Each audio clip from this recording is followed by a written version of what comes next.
Hello. Hello. Hey you. What is up?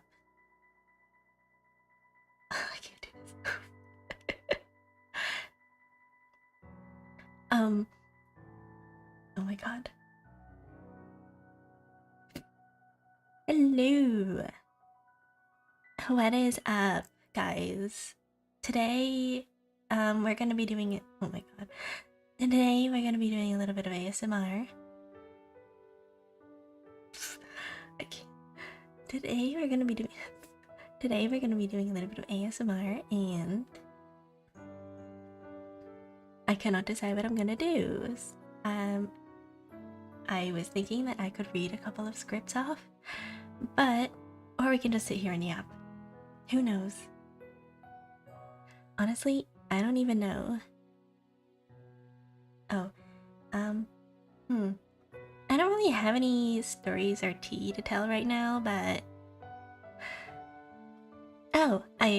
maybe I do. So like, yesterday I went out to the mall. There's totally a mall here. I went to the store, and it was nice. I guess they were selling these really cute cakes. They were selling these really super cute cakes with these like animals on them, and I contemplated getting them, but I didn't because I'm broke. And I don't have any money. Yeah, I don't have a job, clearly. And anyways, I heard that today is April Fool's Day, which, wow, what a totally normal day, right? I think that there's a full moon tonight, which maybe is the cause of all the weird people who are acting a little bit strange today. Maybe it's just the full moon, you know? It doesn't have anything to do with the date or whatever. Totally not, you know?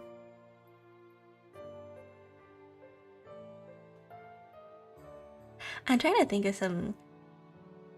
This just sounds like my normal voice. I'm trying to think of some stories to tell you while I was away, and I am completely blanking right now because I didn't really do much. I just kind of chilled. I hung out with my totally clique friends, and we went shopping.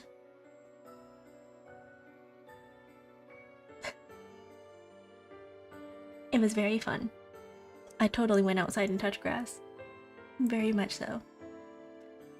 And it was amazing.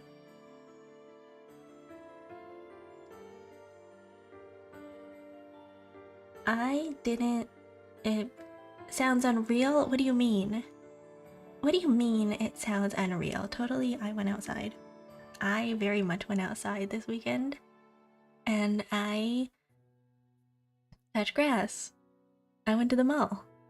Glad I had fun and touched grass. Thank you so much. That means a lot to me. Very believable, isn't it? How are you doing? Yes, I had a very good time touching grass and totally did not play Monster Hunter for 4 hours and got super hella cracked with the switch axe. No, because I am a normie now, and I only go to the malls on my weekends and my days off. Oh, what is this? What is this game, Monster Hunter? What is this game, Monster Hunter Wilds? I only know of makeup. Wow, normie, exactly. Yes, I'm gonna talk about makeup. You disappoint me? What do you mean? This is my totally normal channel. Who is this? who is this gamer doesn't exist. This is a normal channel. We only talk about normal things today. Been a while since I dropped by. I changed. What do you mean? It's opposite day today, and also it's April Fool's Day. So hi. It's a very, very fun experience, right? Where's the kill? I know not here anymore. I'm sorry. Not here anymore. She's just dead. It clearly doesn't exist.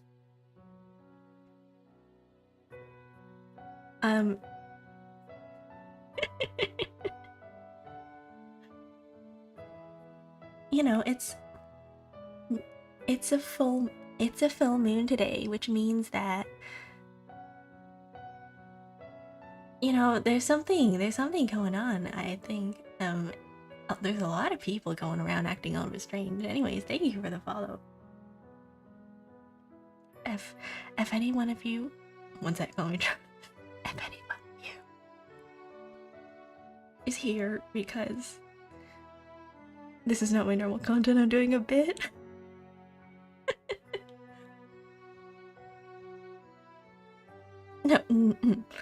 No, totally not. No, what do you mean?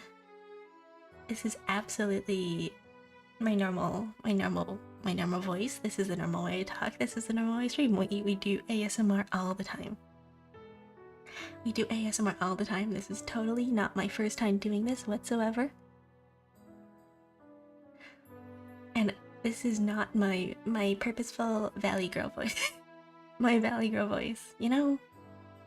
No. Chicken noodle soup Kyo is gone. This Kyo likes grilled cheese sandwiches. No. I like salads. I love salads and raw vegetables. What? I love salads. Yeah, my god, I love drinking cucumber water and lettuce. I love carrots and acai bowls and going to the mall with my friends.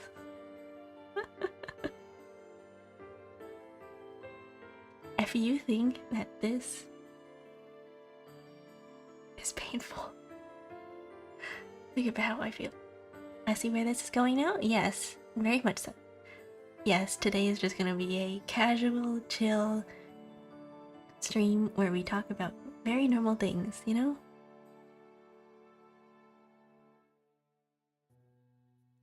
Yeah. So yeah, I didn't really do much last week.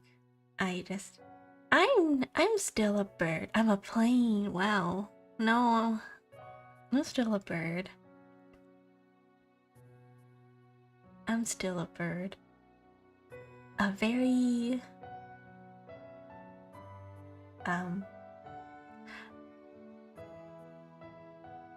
no. I'm still the same person. What do you mean? Like, what do you mean? I'm still the same person. I'm just... No. No. I'm not drunk. This is totally, absolutely normal. And... you know, this entire week, I was planning on doing something a little bit like... I was gonna call it Burb Week. Because... obviously... every single day is Burb Day, you know, because I'm just so great and amazing. And last week was my Twitch affiliate anniversary, which is great. Very, very fun. I also gotta say, I have when I started this, I had no idea what I was doing, but I think as I just kind of go along, I'm just ad-libbing the entire thing.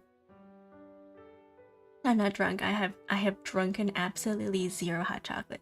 I have restraint. I only drink cucumber water with lemon. I only drink the finest ingredients.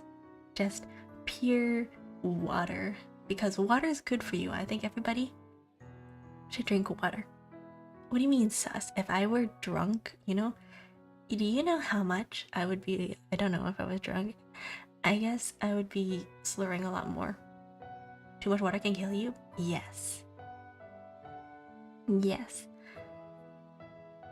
That is a thing, but you know how much water you'd have to drink in order to overdose on water? Do you know how much water you'd have to drink? You'd have to drink like more water than your body could, I guess, process. So I can explain to you, by the way, guys, I'm an astrophysicist. No, I'm kidding. Yes. So your blood dilutes itself to the point of happy April Fools. Yes. Totally. Merry Christmas, guys. Merry Christmas.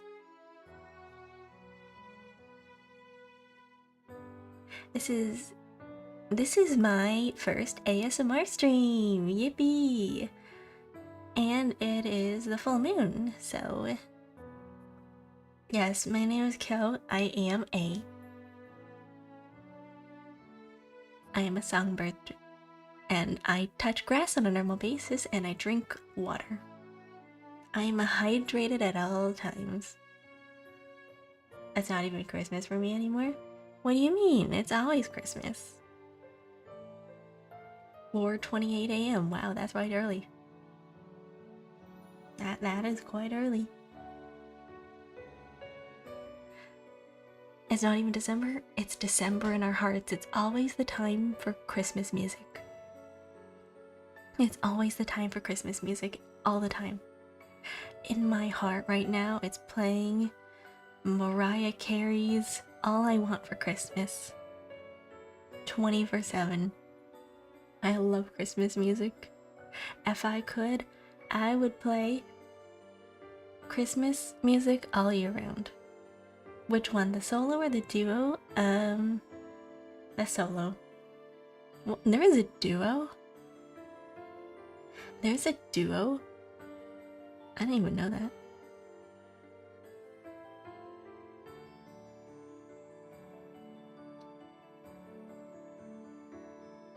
I didn't even know that she had a duo. What the heck? Okay, that's gotta be an old version of the song because I only know the original.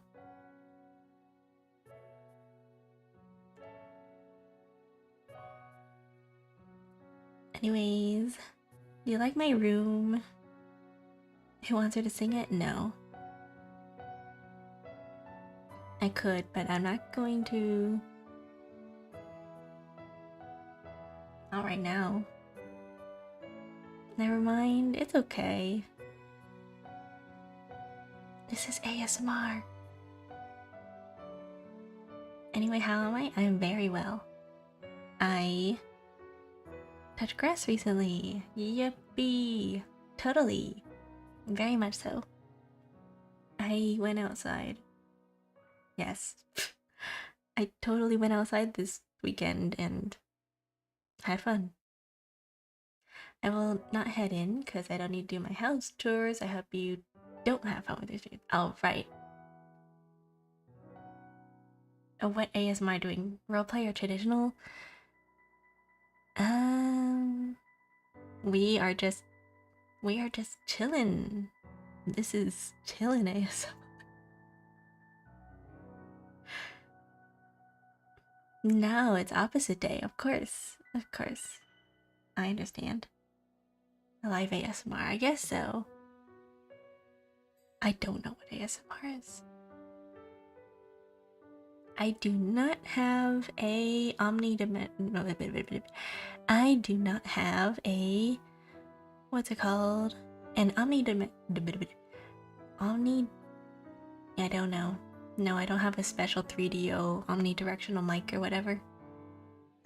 I do not have anything like that. I know someone who can help. It's okay. It's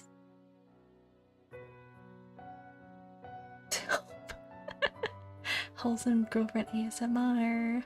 Okay, I do have scripts in front of me technically. I do have scripts in front of me. They're kind of not crunchy, sorry. They're kind of cursed. I tried looking up like crack ASMR scripts. I mean, some of them are fine, some of them are normal, but other than some of the other ones, they're kind of like,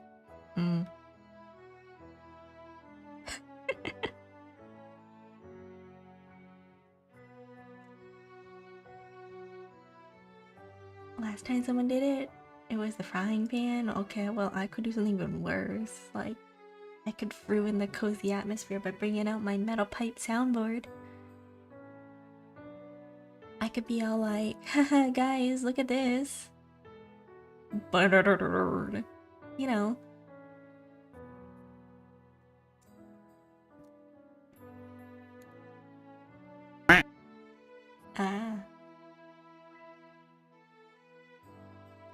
Thank you for the prank. I keep forgetting to do my Valley Girl voice. I keep dropping it. I'm really bad at role playing.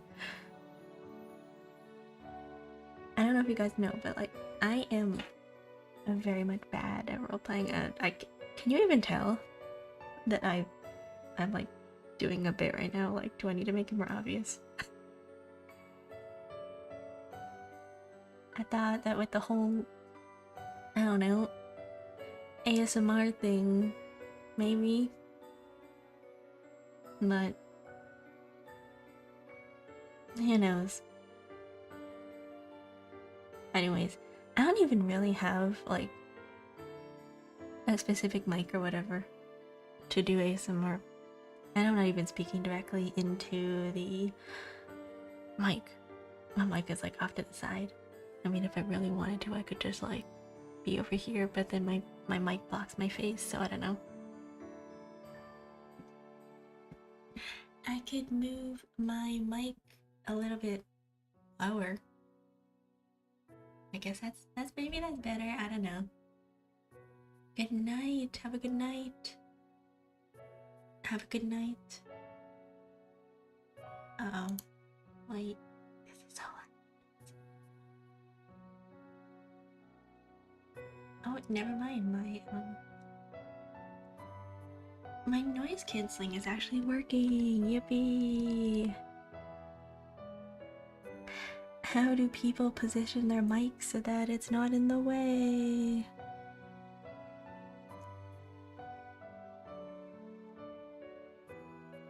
I don't know. Who knows? Anyways.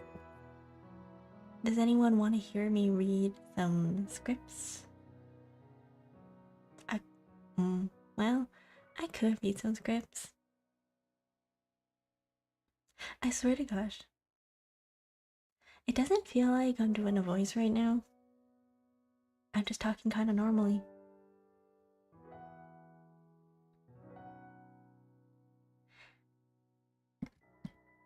Wait, 1 second. Okay, I think I got it back. Okay, 1 sec. Yeah, I fixed it. I have to talk a little bit more like this. Wait, can I do like... Wait. I think I can do like a southern accent. Can you imagine? Wait 1 second. Let me just pull up one of my scripts.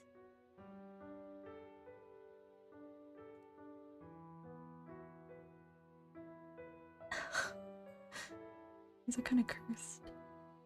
I'm looking up like ASMR scripts and they're kind of like... they're really funny. Let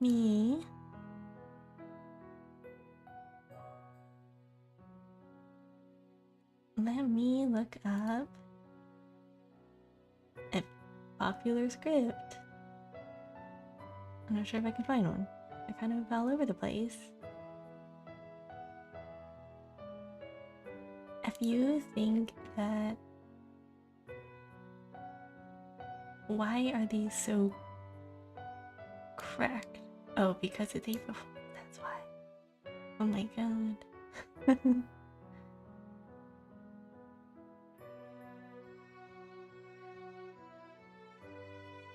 What are these? I'm sorry.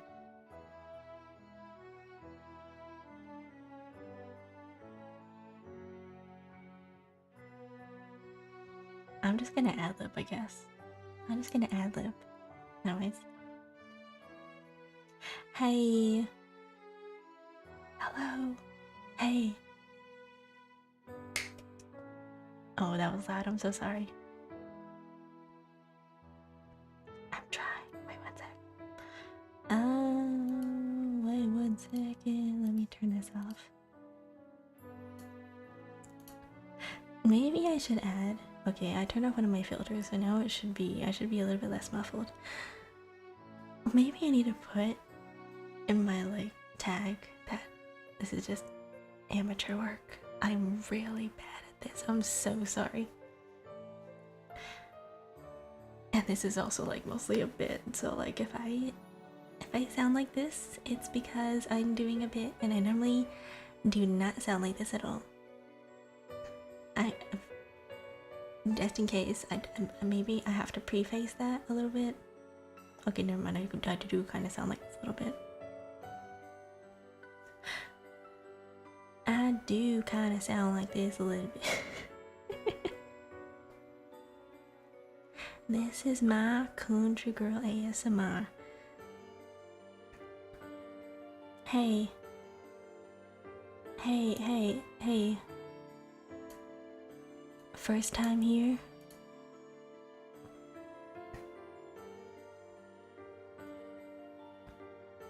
Wait, let me move this.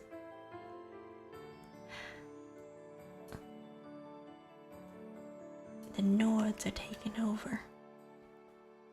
Hey you, you're finally awake. Hey you, you're finally awake. The Nords are taking over the South, and the Nords are taking over the South, and I heard that General Whitehall's been going up to no good. Oh no, why did I suddenly switch accents?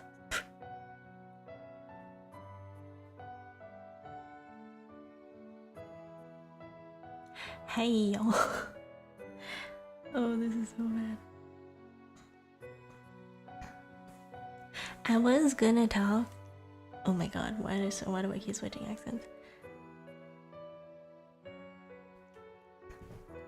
Yes. Hello there. This is great. I don't know what to do. I don't know what to talk about. I could read a script, but I'm like reading this thing and I'm like, I don't know what to pick. I mean, there's like, I don't know, they have very, very odd, really wild scripts. They're kind of cursed.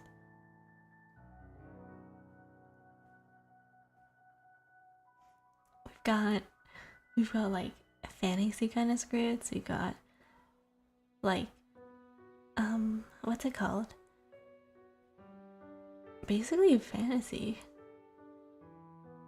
Or like there's a lot of yandere-fics. Like why are there so many yandere-fics? I could improvise yandere. It's not that hard. But then they're all like GFE and that's kind of odd. They're like really, really odd. Like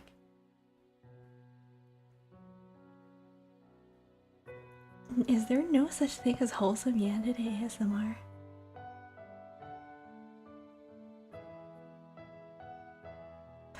Wait, this is actually kind of funny. I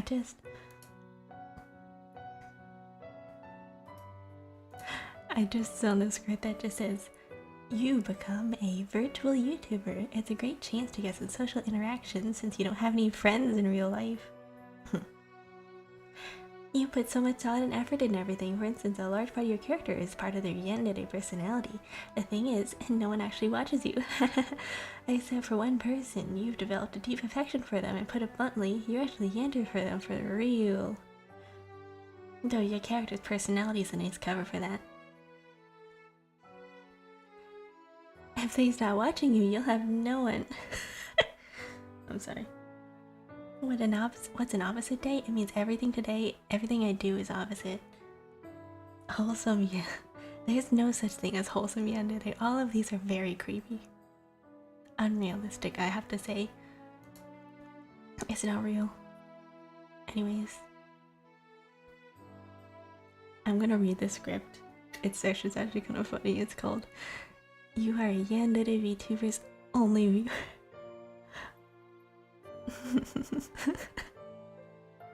So, oh, also by the way, hello. Hi, how are you? Anyways, here is the synopsis.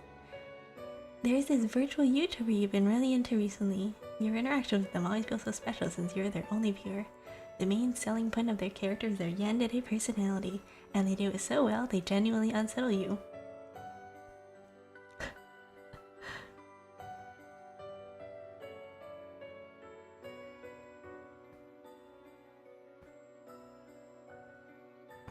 Okay, let me... I'll just write it so fun. Good evening, everyone, or morning, or afternoon, or whatever time of day it is where you're at. Thank you for coming to my stream, guys. Well, I say guys, but the plural doesn't really work here because, well, I'm sure you can see there needs to be more than one of you for me to say guys. But yeah, hey, thanks for coming again. Honestly, at this point, if I got a second viewer, I would automatically assume it's a bot, or that you made an alt account or have the stream open in multiple browsers or something. No one ever comes.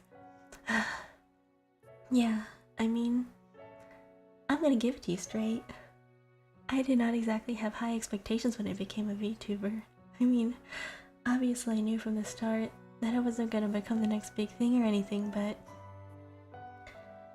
I wasn't even expecting to get 100 views on my stream. Not in my lifetime anyway. But I was still thinking maybe several tens was a realistic goal.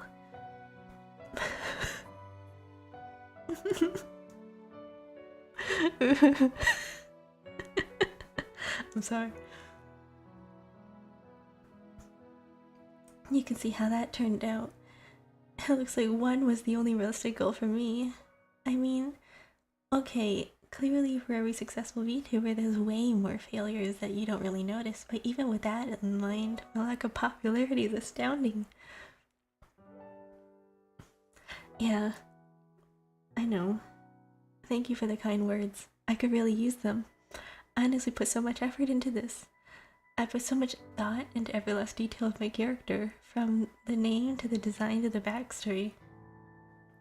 You know, I made sure not to be a dragon VTuber because there's a million of those, and not a Neko for the same reason. But at the same time though, I wanted to, well, you know, have something about me that stands out a bit. I thought the yandere vibe I was going for would really sell me.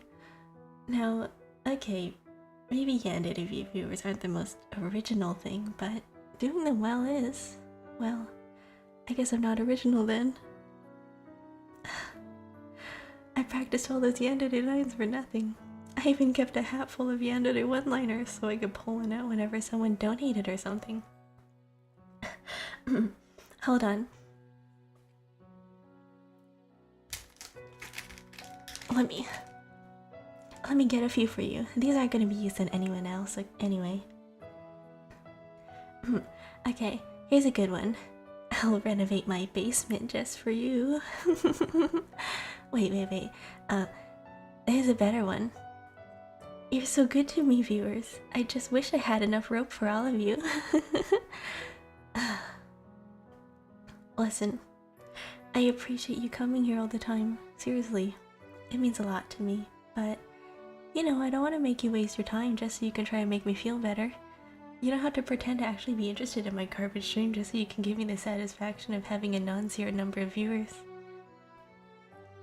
What I'm saying is, I know you must have so many better things to do. Really, I do. Thank God you have a wide cam. Maybe I should just try stop with this whole VTuber thing. No!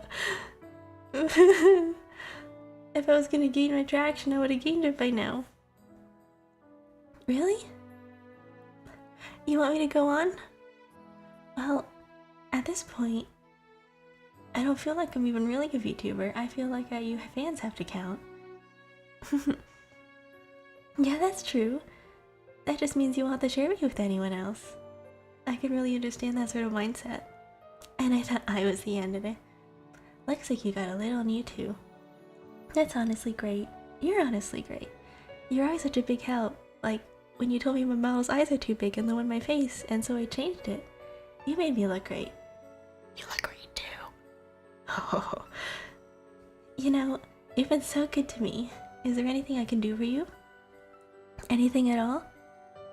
Oh, you want me to do a question and answer session?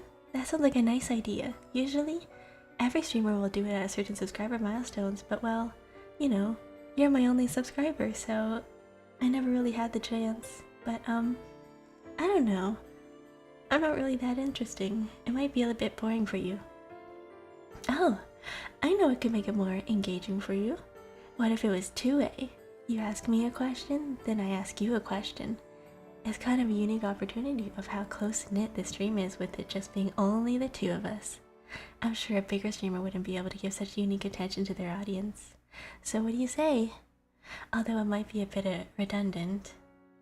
Because I know everything about you. You'll do it? That's music to my ears. Alright, I'll give you the honors of asking the first question. It's the least I can do for my favorite viewer. What made me want to do a VTuber? Oh, that's a tough one. Well, I never actually had any friends, or any real social connections even. I was hoping to get a few from being a VTuber, but well, you see how that turned out. It's honestly pretty sad, but oh well. At least I have you. Okay, now it's my turn. What should I ask? What should I ask? There's so much I want to ask you. Oh, I've got one. What's your address? No, seriously. Where do you live? I'm making you uncomfortable. Oh, sorry. Sorry, it was just in character. I swear. You have to go? Okay, I'll see you tomorrow, right? Okay, maybe we can play this game again? Then you can tell me more about yourself. I'd love to hear more. Please see me again tomorrow. You'll come, right? Please? That's my end today. VTuber ASMR. That in the end. There we go. It's so funny. Yeah, totally not unrealistic at all. It was so real.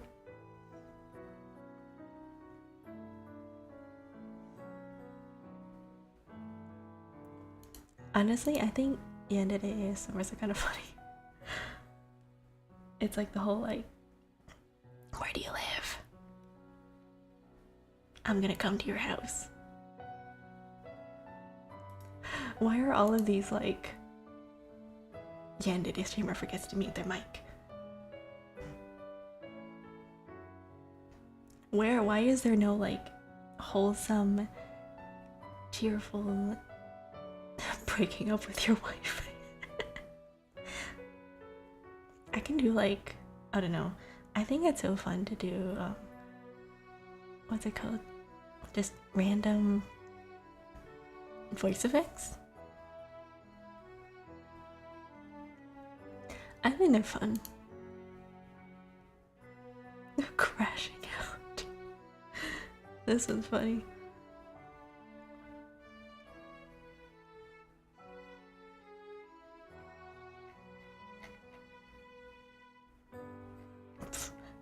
This one's funny. Wait, I'm gonna read this one. It's called, yeah, and then a streamer forgets to mute her mic.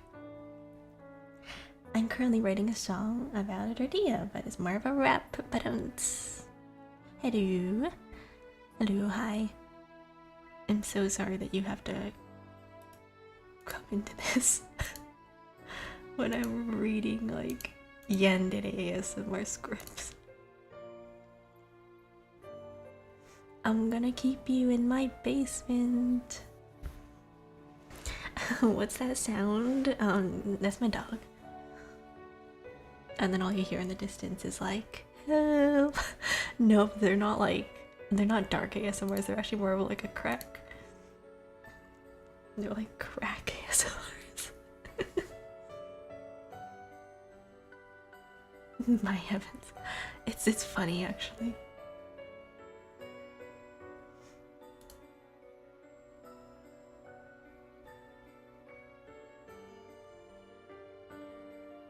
This one's kind of dark. Never mind.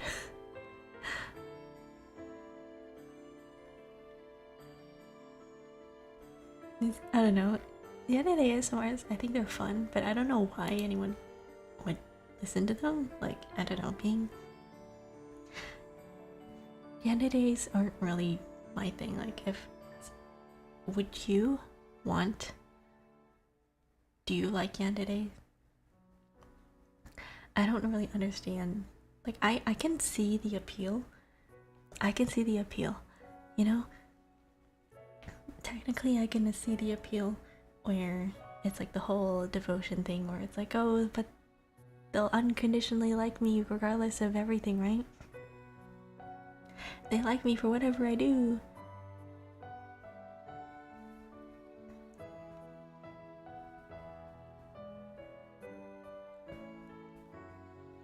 But some of them are kind of crazy.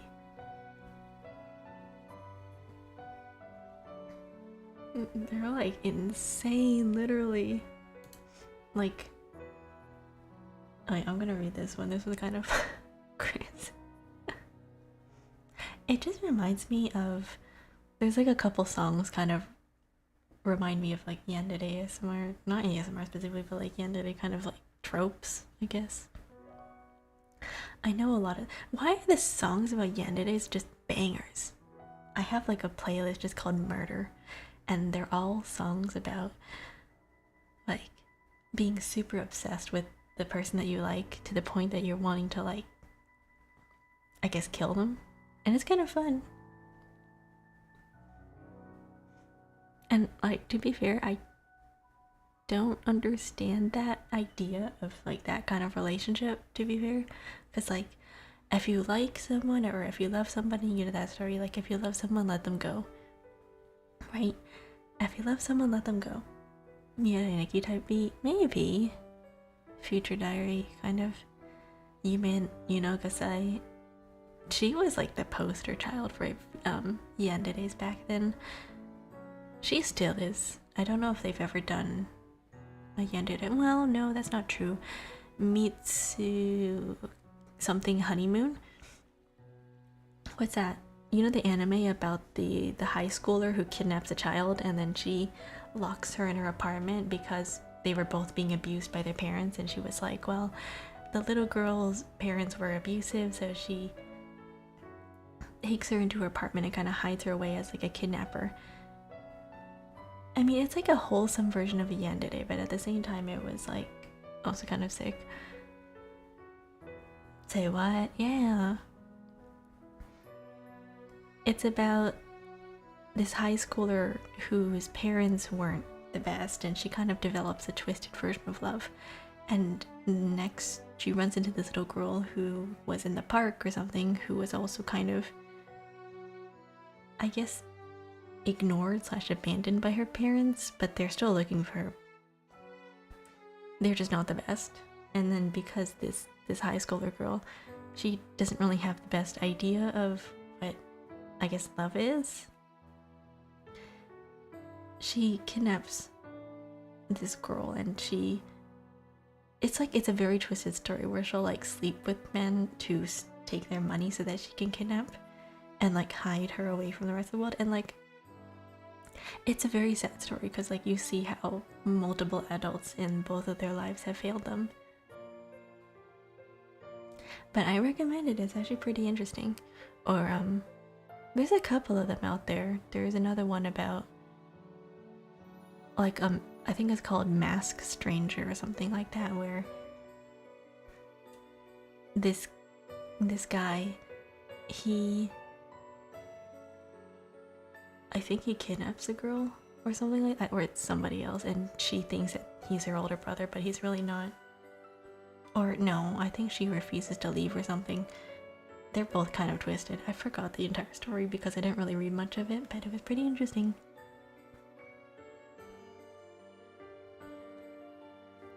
I think reading these kind of stories, like I do like horror, and I like I guess what's it called, like twisted kind of stories, like psychological horror, because personally I find it very interesting. Oh, this is kind of cute. Do you like wholesome horror?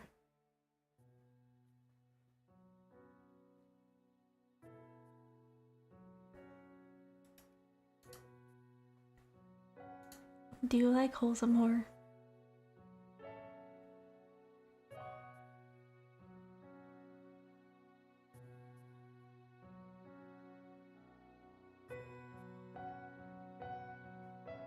Wholesome horror. It's, yeah, wholesome.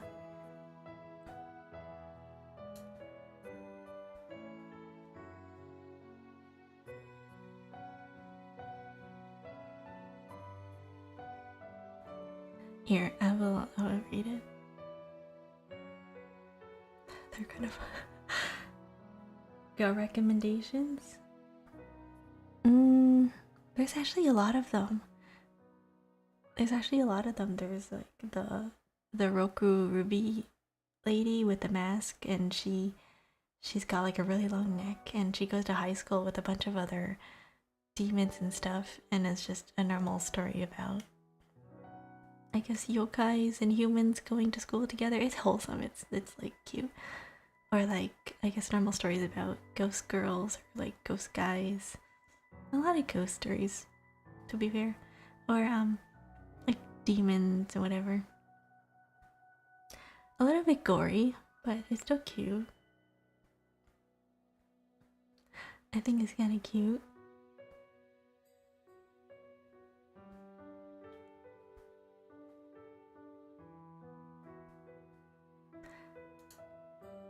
Honestly, I am reading these.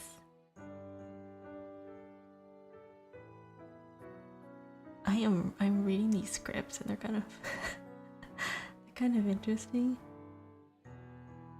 Oh my god, I am so sorry. My alarm. It goes off at 11 every single day. Anyways. Oh my god.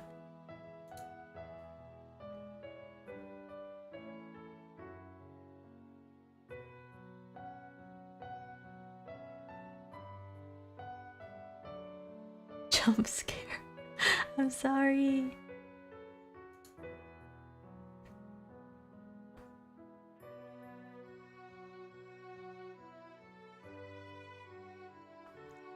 I'm sorry. I'm gonna read that. That's kind of funny.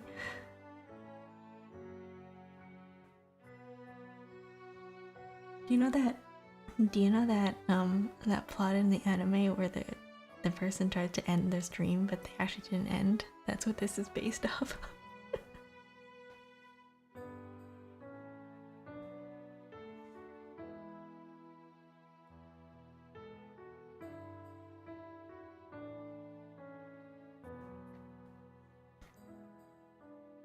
Oh yeah.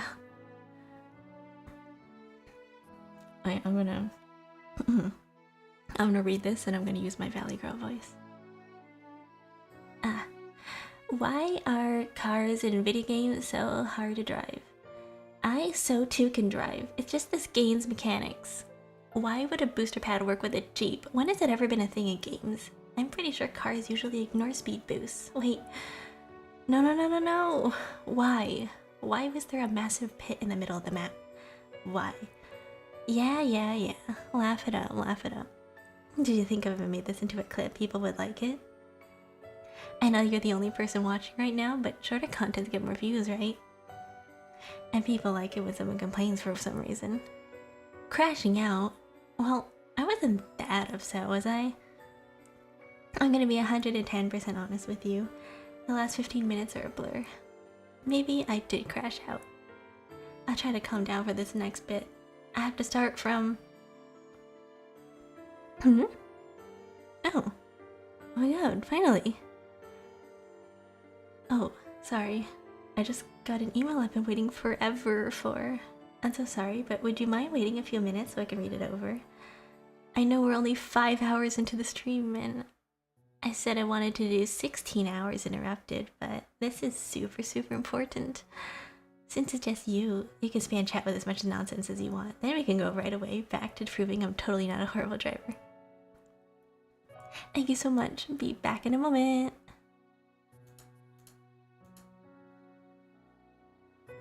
I wish I had a second monitor. That way I can see the messages the second after I finish reading this email.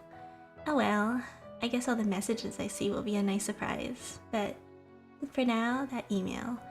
Jesus, it took them so long enough to get back to me. You'd think a high-end hacker would be quicker at getting back to a client. Seriously? 3 days? You're probably some dude either cooped up in his mother's basement out in the suburbs or a high-rise in some swanky city. What? Were you eating too much cup ramen to press keys? Well, as long as you got an address, I can't complain. Dear Miss blah blah blah, thank you for blah blah blah attached below yada yada. Seriously? An attached file? I suppose it's encrypted or something so the government can't track them or whatever. This better not give me a virus. I spent too much money to get a virus and have my computer crash now. Especially not in the middle of a stream when I was supposed to be with them. Holy moly. This is so much information. Forget about just their address. This even has the tiny little details. This is a complete treasure trove of information about my special one. Hacker, I hope your cup ramen is cooked perfectly for the rest of your life. With this, oh, the possibilities are endless. Their hobbies, frequented stores, stuff about their friends and family. With this, I can take our relationship to the next level. We won't be confined to streams. We'll be together in real life. I wonder what I should do about a meeting. Maybe a cafe meet cute? At the game store? Make it so basic as running into each other in the street that it circles back to being extraordinary. The possibilities are endless. As wonderful as it will be to meet them in person for the first time, I'm more interested in what's going to come after. All the dates, special moments, the wedding. Maybe I should broach the topic when I meet myself. I'd have to do it casually though. Can't let them know what I'm planning. If they knew I went so far as to hire a hacker to be able to insert myself into their life, they might get the heebie-jeebies and never join my stream again. I don't want to lose them, my one special viewer. If it wasn't for them, I would probably have quit streaming a long time ago. Whatever. If someone else turns out, they usually leave pretty quickly. I guess I'm not charismatic or entertaining, whatever is a more important quality. They're the only one who bothers to stick around, day after day, night after night. My special one is always there to support me, regardless of how those two things I just said. I am basically just wasting a couple hours each evening for a stranger, is what I would say if I was an idiot.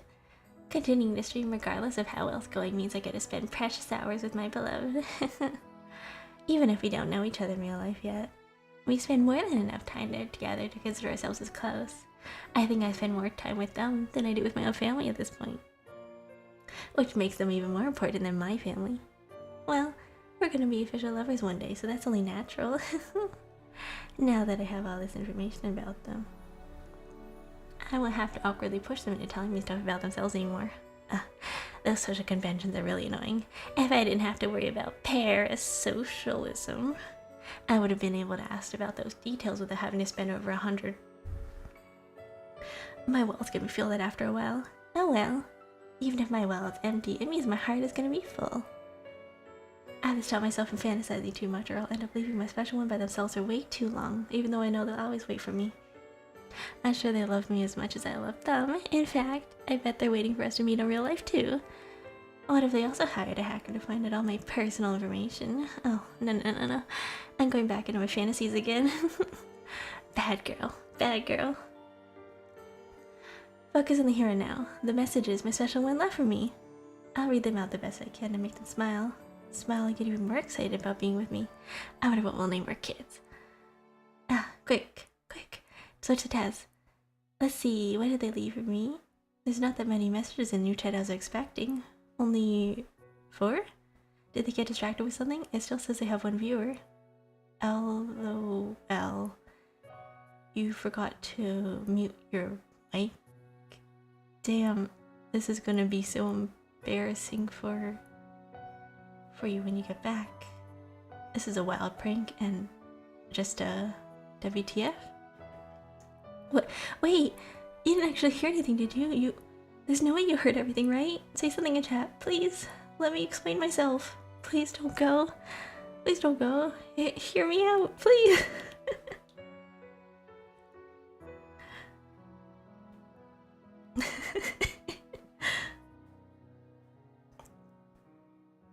I like is like the reverse parasocialism.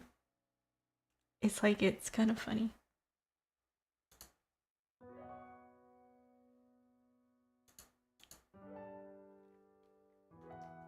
I know these kind of feel like really cracked graphics.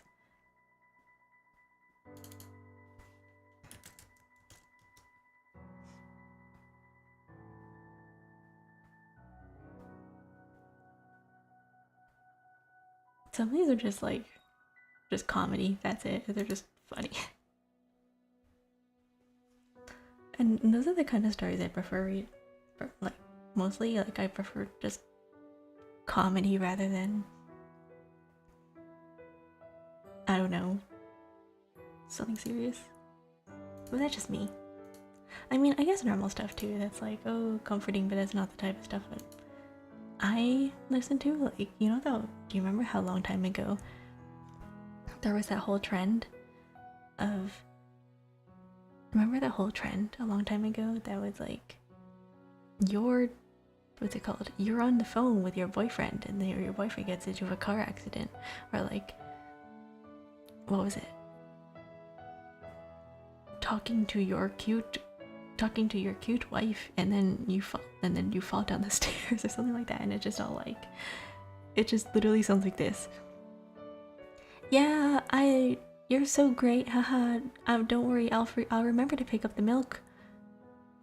I remember to pick up the milk when I get home. Yeah, don't worry, I remember the eggs.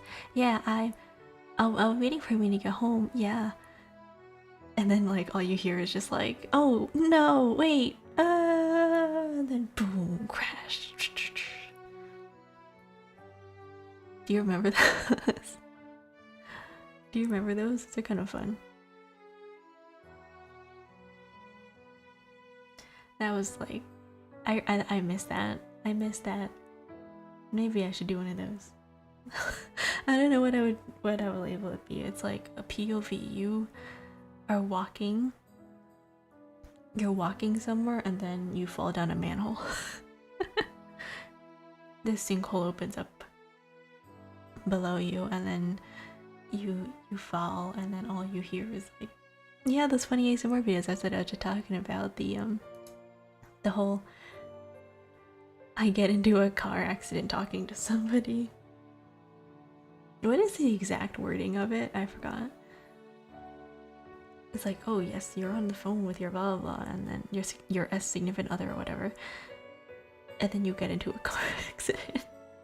And then it's just extremely exaggerated with like really loud wee woo wee woo wee woo.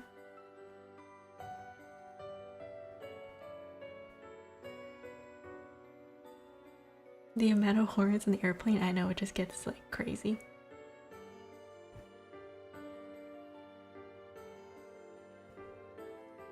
It's just like crash, and it's like, oh my god, and then sometimes they have like a person come in and they're like, she's dying.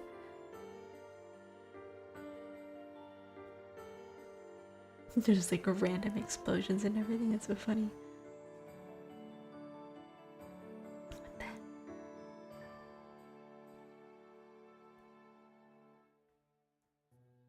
Yeah, some of these scripts on here are wild.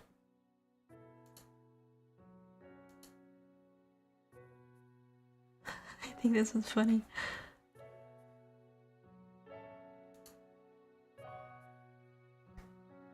Honestly, like the ones that are like POV, you are a VTuber ASMR. It's like, first of all, realistic. Second of all, ironic. This is one of our barista dropping 100 hot coffees on herself. That's so funny. Oh, here's your coffee. Here we go. It's ready. Oh no, I dropped it. Ah, hot. No, I'm sorry. I'm so sorry. I'll make you a new one. Oh no, hot.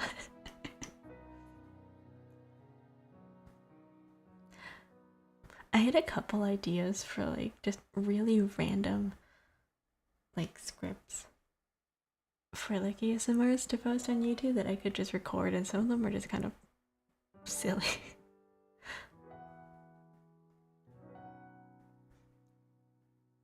Pure scream of agony, like ah!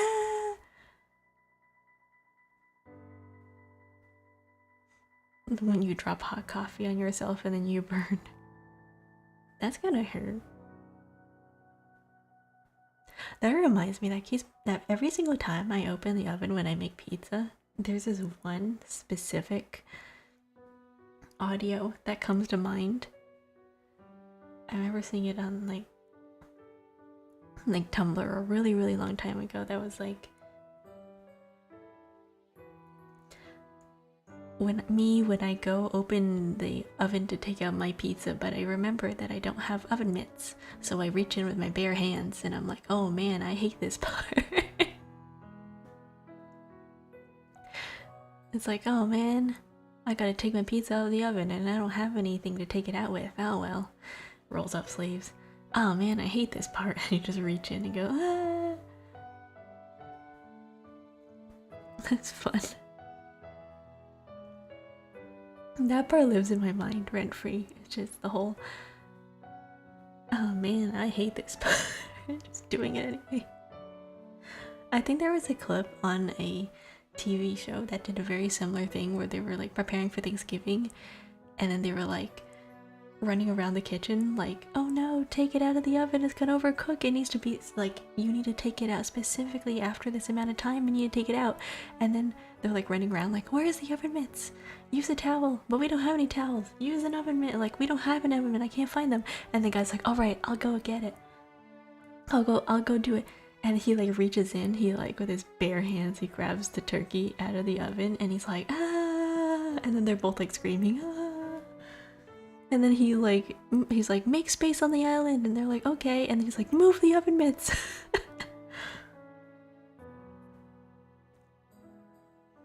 It turns out the oven mitts were on the counter the entire time. Oh my god.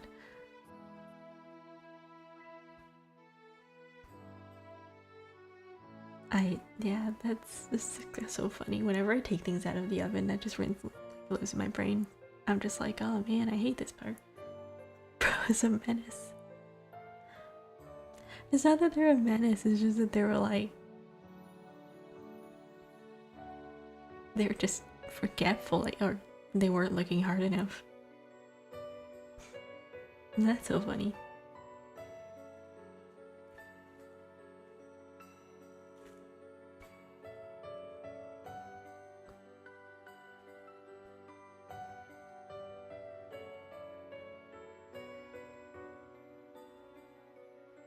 Oh no, ASMR is kind of fun.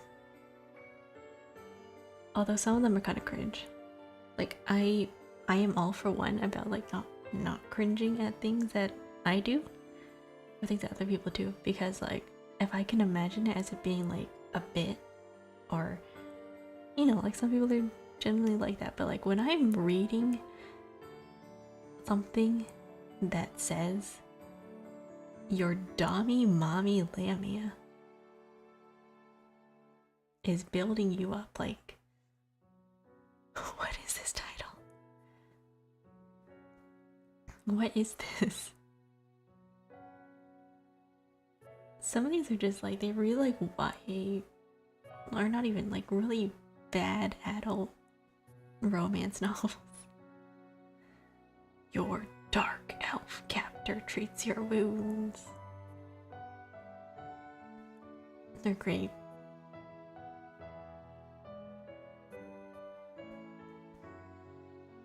I'm sure they're fine, but it's kind of funny. I like the ones that are kind of, either they're like ironic funny, or they're like, you know, just maybe just cute, like cute scripts. But most of the time, I'm just chilling. I'm just reading. This guy needs his history search checked. Me? You should see my search history. My search history is wild. I was looking at my search history, and it goes from like Hatsune Miku lantern figurine to, I forgot what I was looking up earlier. How do I find my search history?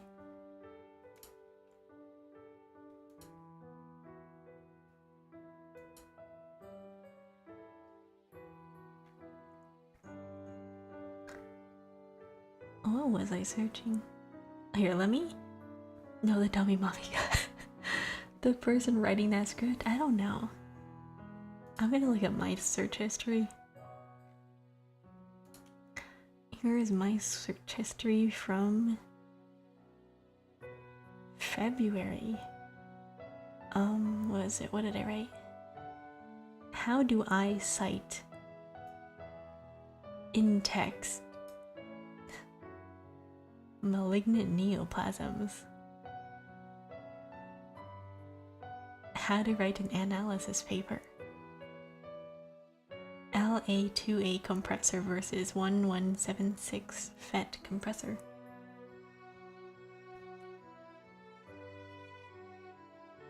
Clip Studio assets. And then a lot of Twitter art. Bananas in pajamas.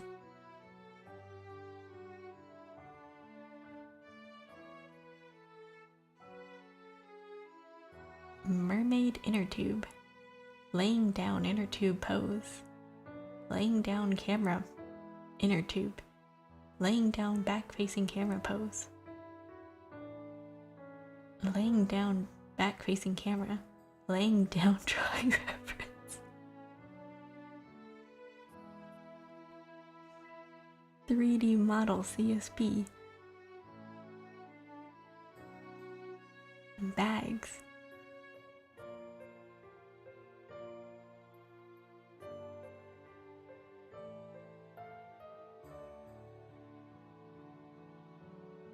What did I write? Pomodoro timer desktop. Countdown clock for desktop. Clock desktop and timer. What are these titles? Like what? I don't know what I was searching up from last month. They're kind of weird. Oh, and then I was looking up Miyumi, and then I was looking up Mary Seno, and then I was looking up Miyumi McLaren 1-bit heart quotes, and then I was looking up laying down because I was trying to draw something. I was trying to find a drawing reference. Oh, and then my 8-in-1 shovel saw. 8-in-1 shovel saw, 8-in-1 shovel knife, 8-in-1 shovel. Google Drive. I was looking up the 8-in-1 shovel because I was like, I remember seeing an ad on Instagram a very long time ago. And I got this ad on Instagram that was like, do you go camping? Here is the one tool that everybody needs. And it's like on one edge of a shovel, right? On one edge of a shovel, it's a saw. And on the other is a blade. And then it's like pointed at the tip of the shovel. It's on like the side, so if you want to cut something, you can use a shovel as like a saw to cut things down, or you can use the other side as a knife. And it's like a short kind of handle that you can attach an extender to, so you could use it like an actual shovel. And then the shovel body itself, like the handle part, has these, what are they called? Nut screws. They have like the wrench. It's got like a wrench in it, so you can unscrew like nuts and bolts and whatever. And then the handle part also has like screwdrivers and little parts in it and like a flashlight. It's so cool. It's like every single time somebody asks me, if you were to go on a deserted island or if you were in a zombie apocalypse, what's the one thing you would bring with you? 8-in-1 shovel. Just the 8-in-1 shovel. I went to Google and searched up Google and ended up on Google. That's what I do. I go on Google and I look up google.com. And then in my search history I have hook, chibi, keychain, falling Miku,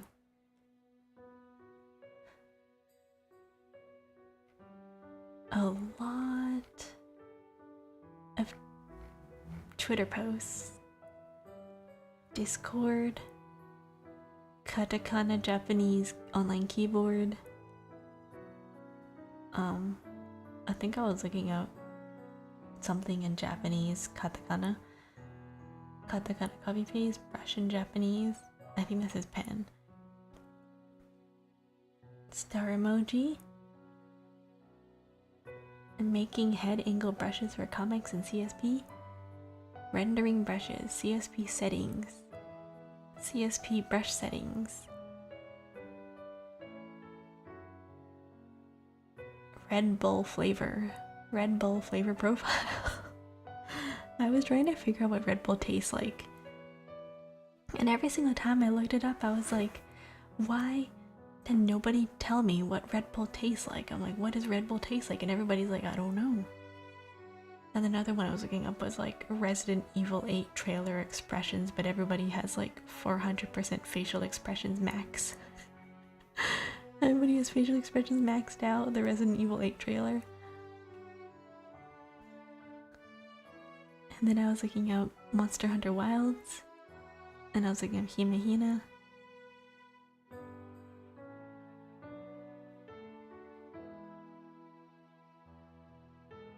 And then I was looking up Blue Sky, I was looking at Clip Studio Paint again, Firefox extensions, Twitter control panel, Firefox.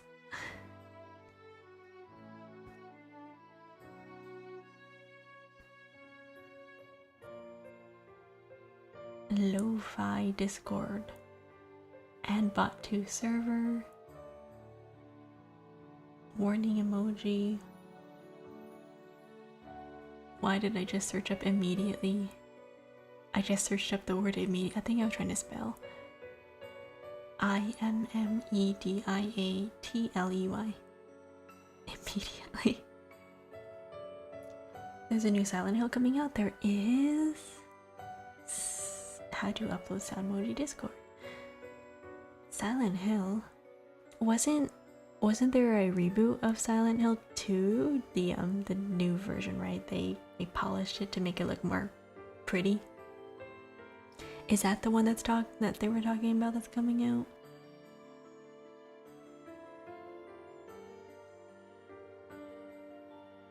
Brush in Japanese and Speak a Boy Brush. Clip Studio Asset. Pick your own adventure. Earth's second moon. And then I typed in, what is Falvorid? Silent Hill F. Ooh, cool. Is it based off of the original story? Is it based off the original story of the series, or is it like new? I think I was like, what is flavored Falvorid condom lube type? I think I just wanted to see if it was like oil-based or water-based. How to change color history size.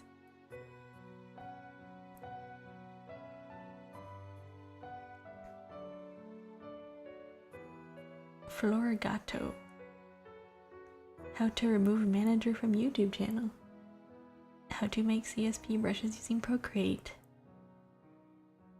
My god, my search history is like boring. Toby Maguire.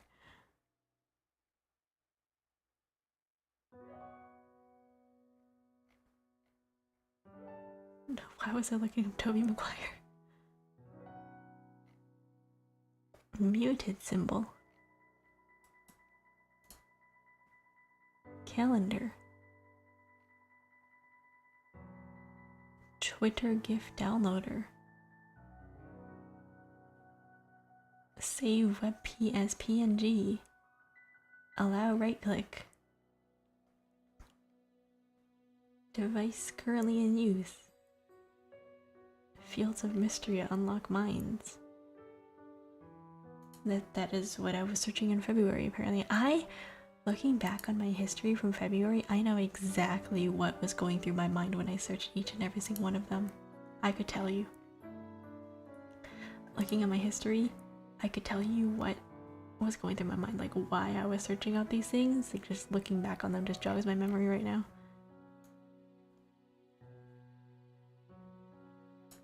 And it's like very, very specific reasons. Like I have here. Okay, never mind, I don't know. Why did I look up Billy Harrington and Tom Cruise?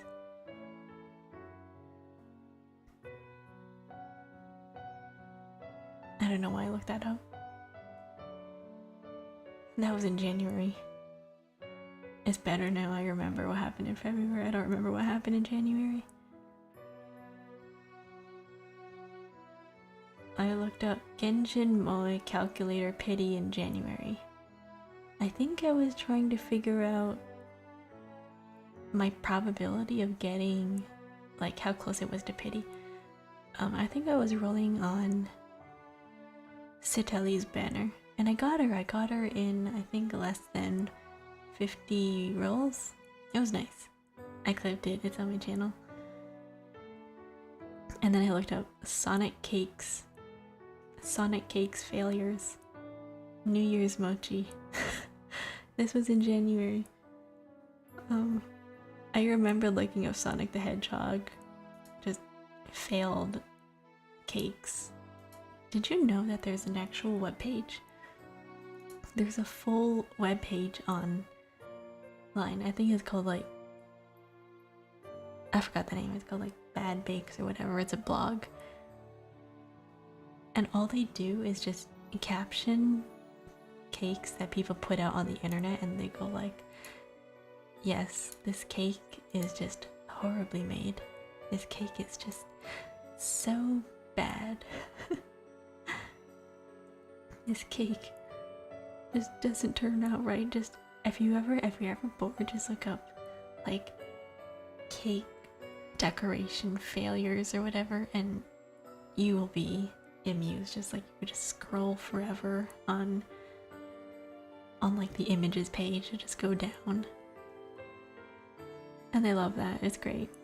It's like, oh, people who can't make Sonic cakes, or people who can't make, I don't know. Oh my god, like the hedgehog one specifically, hedgehog cakes. They look terrifying. I don't know why they keep trying to add teeth to the hedgehogs, but they're just scary looking. If somebody dropped you at an, okay, random, I'm sorry, this is my brain. I have like random changes all the time. If somebody dropped you out into the middle of nowhere, would you be able to survive? Like, do you think that you would survive? I don't think I would, to be honest. Sorry, I'm looking at my search history and I was like looking at starting fires or something like that. I don't know. That was fun. Personally, I think if I were to ever be, you know, dropped to the middle of the wilderness, I think I'd just die. Well, I try. I try for maybe like a day, and then once it got to nighttime, I'd basically be like in Minecraft. I'd be like, I have to dig like a really deep hole right now. Otherwise, like the zombies are gonna come out and they're gonna get me. And then I'm gonna die. And then I can't run very fast, so I'm just like, well, I guess I'll just die. I guess I'll just die, you know? I'm like that dude with the red shirt with the shrug emoji, just like, ooh. I guess I'll just simply pass away. That's why... Not that it would ever happen, but like if someday I just magically get transported to the middle of nowhere, my survival skills like are maybe like, I want to say I have a 40% chance of making it out, maybe 40. I say 40 because when I was like a long time ago, I used to be very paranoid about being dropped in the middle of the forest like this, precisely for this reason. Like if it ever happened, I was like, I am going to practice, not really practice, sorry, no, I'm going to read up about how to survive in the wilderness, even though I most likely will not be stuck in the wilderness, but if ever I was ever stuck in the wilderness, how would I get stuck, right? How would I survive? So I looked up a bunch of tips online, from like survival books to like wilderness journal blogs and like everything in between, to just be like, okay, if I was in the wilderness, how would I survive? What should I do? How do I make a shelter? How do I filter water? How to find food? Where to go? How do I find like an escape route? Where do I find civilization for people to find me? Like stuff like that. And I do remember most of it sometimes. Like maybe, I want to say maybe like 60% of it, but if I were to ever put it into perspective, right? Like if I were to, like, I know practical knowledge, but practicing it, I have no idea. Like if I was out in the wild and they were like, oh yes, easy, simple, make a shelter and then make a fire so that you can stay warm at night, I'd be like, yes, I know how to make a fire, I know how to build a shelter, but when it comes to actually doing it, it's in my mind, but I don't know how to actually do it. Anyways, hello Turtle King 148, hello, how are you? How are you? What are you doing? Sorry, I don't mean what are you doing in a rude way. I just mean like, hello, how are you?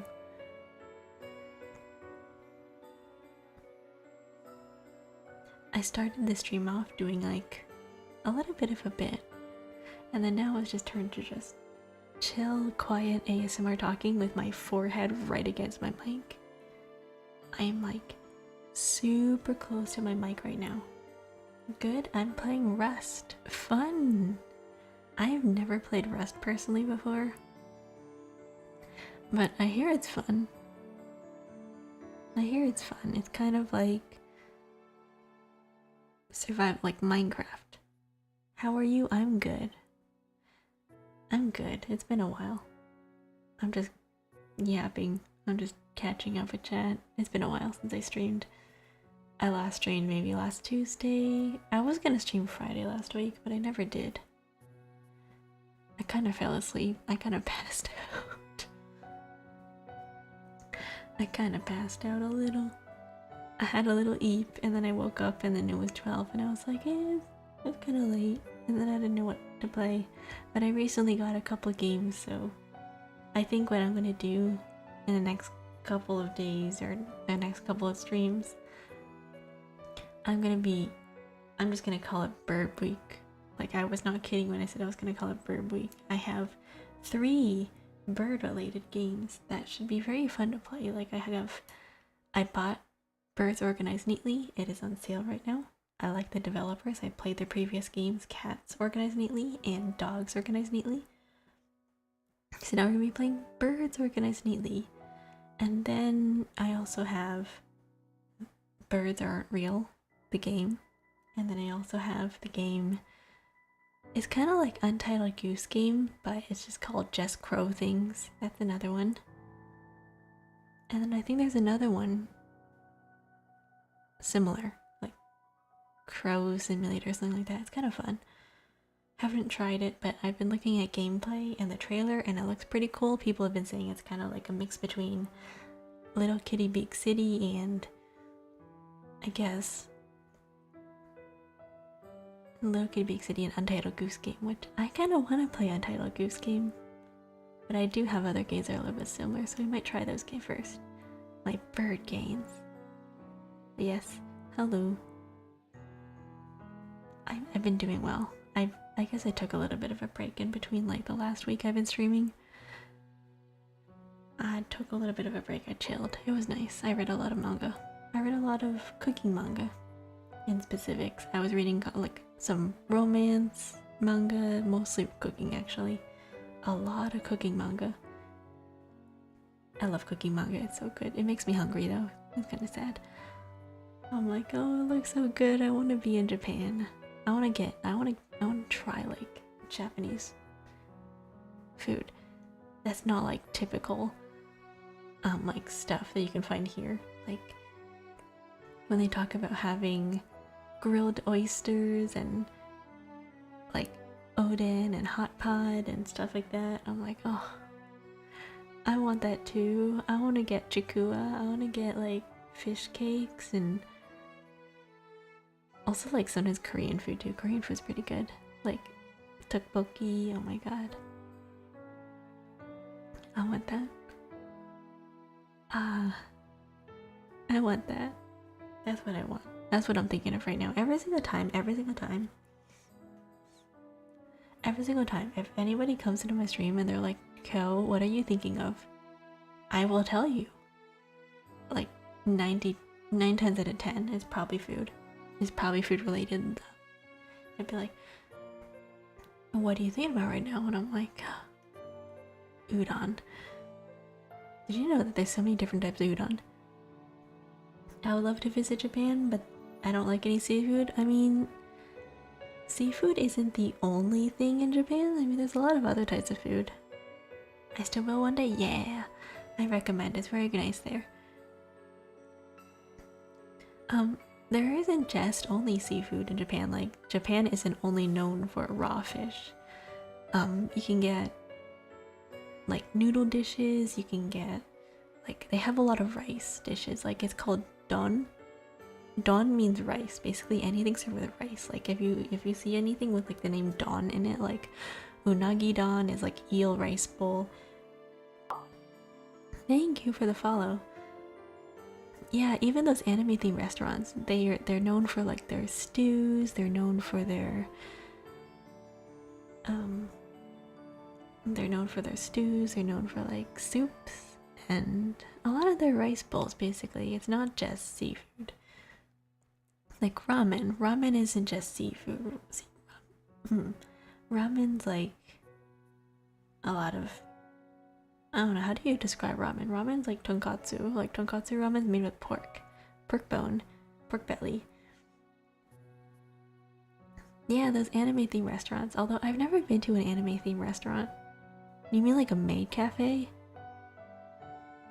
Like, do you mean a maid cafe? Is that what you're talking about? Or do you mean like those pop-up cafe stores that they have like a little theme going on where they have food and drinks, I guess, labeled after the characters? Is that what you're talking about?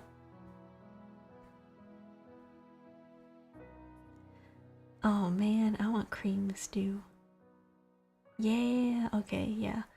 Those types of, like, pop-up cafes. I've never been to one.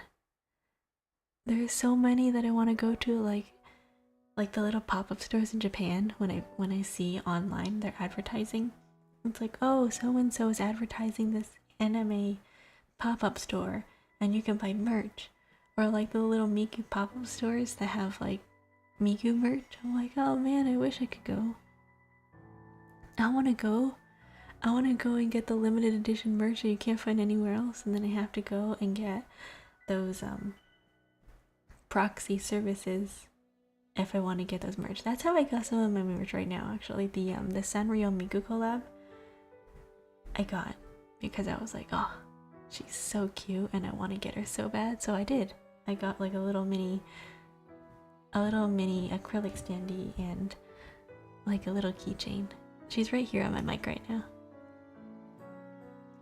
I'm not in that into maid stuff, but just saying I would still go to a maid cafe at least once. Same here. I want to go to a maid cafe at least once just to have the experience. Just to have the experience, just to be all like,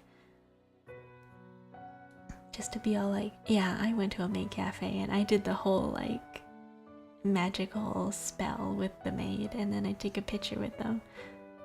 I think it'd be fun just for like the melon soda and just to see what it's like. Who am I smothering with that pillow? You. Come here. I'm kidding. I'm kidding. No, but really, come here. I'm kidding. Am I? No. No, it's just comfy. Nah. Nah, it's just comfy to hold, you know? Do you ever just, like, you know, body pillows are kind of comfortable, like, not gonna lie, not even just like the ones with the print, but just like holding a very large pillow, one that you can hold in your arms and then you can like kick your leg over, that's comfortable. Like, it doesn't have to be like, you know, one of those like sussy anime body pillows. What do you mean thanks for not banning you? Why would I ban anybody? Unless you say something that's like absolutely horrible and unhinged, then yes I would, but like I wouldn't do it for no reason. I felt iffy sending it, don't worry. Don't worry, I don't take things in a sussy way, I'll turn it into comedy, don't worry.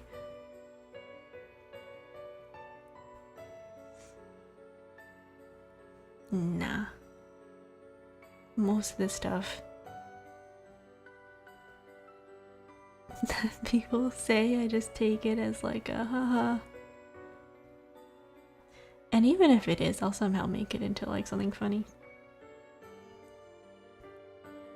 Because I am oblivious, like things will just go over my head, but don't worry.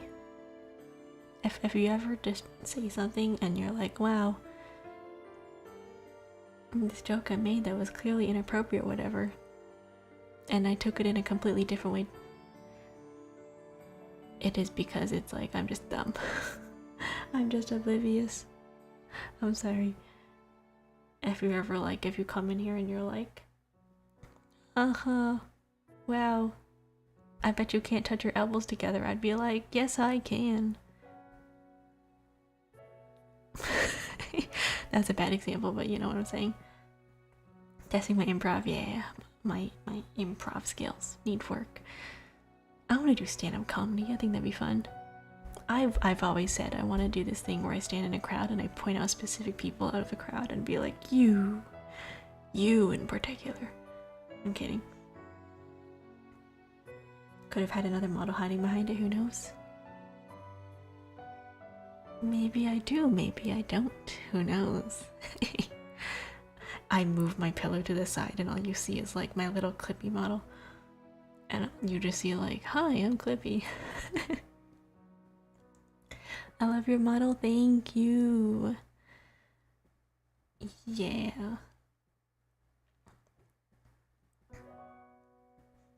Damn. I cannot move my pupils. But we ignore that fact. I do actually have like a Clippy model, but I'm not gonna switch to it right now. That was last year's joke. Every single year I do like a bit on April Fool's Day. And last year I had this whole bit for I think half an hour. A Clippy model, you know, Clippy. Clippy. No, like actual like the paperclip Clippy from the 90s. You know, like Clippy the paperclip where he used to pop up on your screen whenever you were trying to do something. It was like, hey, I see that you need help. Oh, you don't know Clippy? Okay. You're not old. I'm kidding. No, it's like, it's a joke. It's an old internet joke. Like a long time ago where if you were to try to do anything on a Windows PC, Clippy would show up in the corner and be like, I see that you're trying to open Windows. Do you need help with that? And it was like Windows version of like a Cortana or something like that. Yeah. Like a little like co-pilot or whatever that would try to help you. And people would get really mad because it's just like this paperclip with these eyeballs and an eyebrow, and it just looked, I guess, kind of cursed. Not cursed, but like people would just get mad at it because it'd be obvious. They're like, of course I need help with it, like just go away, Clippy. So it became like a meme. Thank you for the follow, Alpha Koki. Welcome in. Welcome in to my, I don't know, what do I call this? Just my impromptu first time ASMR stream. That, I don't know. My chill stream. This is basically how my normal streams go. I was gonna do like a whole thing where I was gonna like do a bit and then roleplay like the entire way through, but then I gave up on that like 10 minutes in because I couldn't figure out what to say anymore. The Pillow Palace. Ooh, I like the sound of that. Maybe. My murder house, my cottage, my, I don't know. Oh my god, I do actually have a background like that. I do have a background like that. 1 second. Do you want me to change? We can move backgrounds 1 second.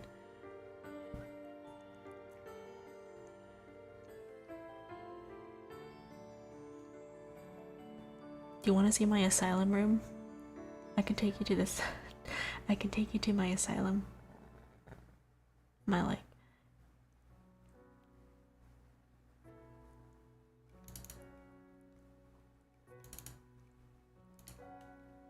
Nothing in here but just a padded wall. Here we go. Yes. Ironically, the lighting actually works in this room.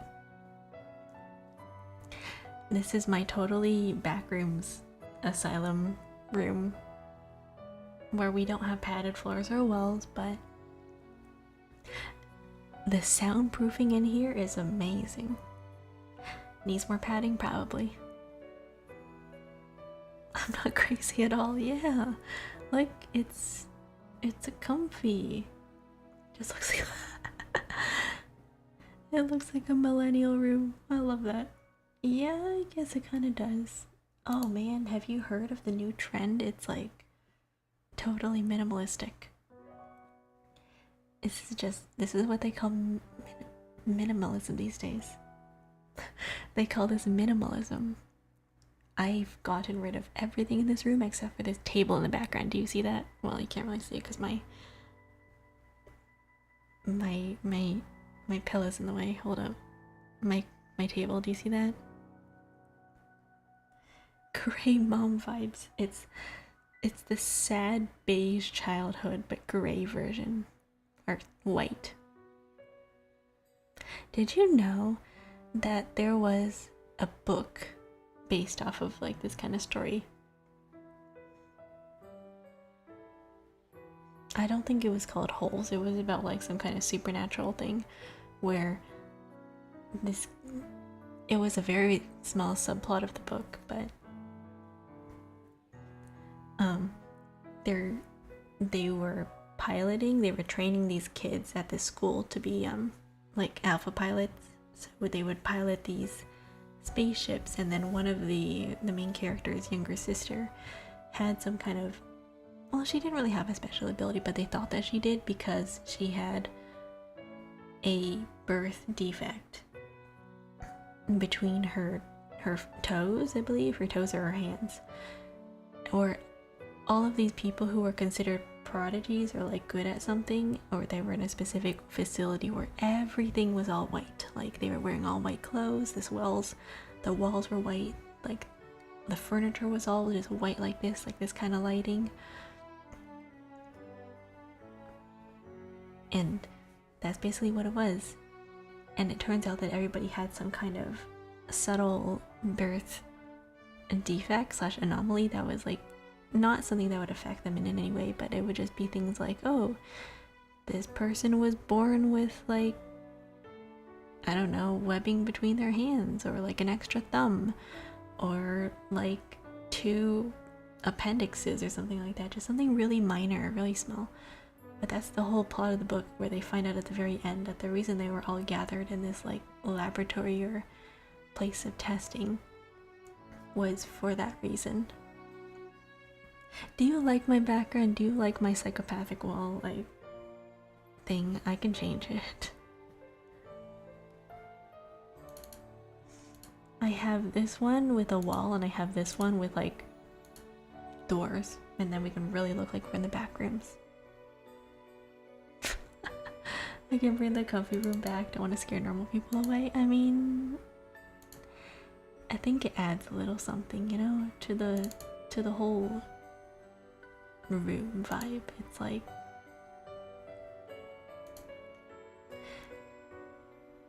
it's a little bit like, oh, what is that? Or people come in and they're like, hey, it's cool lore that yeah, watch this, guys. I transport you to my straitjacket room. It's called the pillow room. Neat contrast to the jelly-filled cookies. Oh no.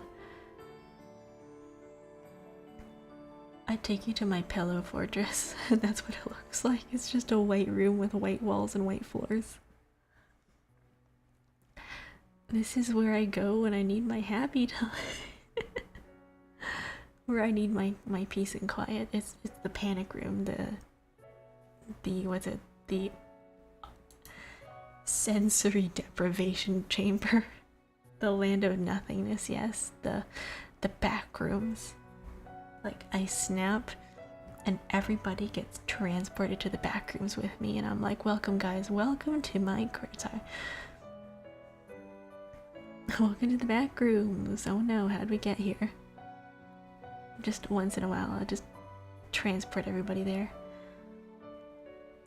Just for a little fun, you know? You never know.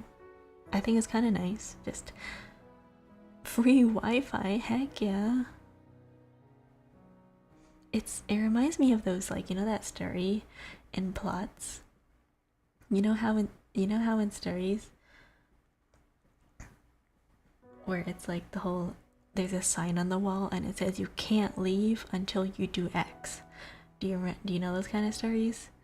Some of them are like really dumb things where it's like you can't leave until you kiss the other person, or you can't leave until you wear a certain type of outfit, or if you wear a certain type of, like, I don't know, costume. You know, that's what that reminds me of. It's like the whole, you are stuck in this room with me until you do, like, whatever. Or it's just the back rooms, you know, you just get transported to somewhere. That's also a possibility. What kind of music do I play? What do you mean, as in like music I compose, or music that I play on an instrument, or music that I listen to? Music that I play on an instrument, I play. Yes, I can play the guitar. My guitar is kind of broken right now, though. I'm looking at it at the corner of my room, looking very sad. I play whatever song is easy. I play basic songs like chords and stuff. Pop songs. I play J-pop. I know a little bit of jazz because I have history in a jazz band, but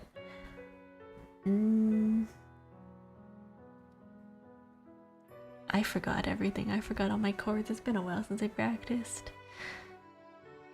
You play corn? No, not metal. Metal's too hard. I can't shred. I can only play basic chords.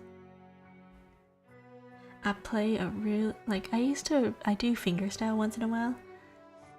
I do fingerstyle. I've been trying to learn fingerstyle. Metal is fun on drums. Yeah, it is. I used to play the drums. I used to play percussion. I have played almost every single instrument. almost every single instrument. I've been in basically all around. I've had a little dabble in every single corner of, what's it called? Every single little part of the orchestra, really. It's fun. Like, I used to be in percussion, I used to be on guitars, I used to play trombones, brass, I used to play the xylophone, I used to play the violin, I used to do a little bit of piano. I am bad at everything. What is my favorite band to play on drums? When I did drums and percussion, I was in orchestra, so the stuff that we were playing on, like, drums was just normal concert pieces. As for, like, specific bands, I don't know. I don't have a specific band. I just like playing. I just like playing rhythms, you know? Like the whole, like, da-da-da-da-da. It's fun. Yeah, not really a specific song. I just like playing them. I just like tapping out random, like, melodies and rhythms and songs and stuff.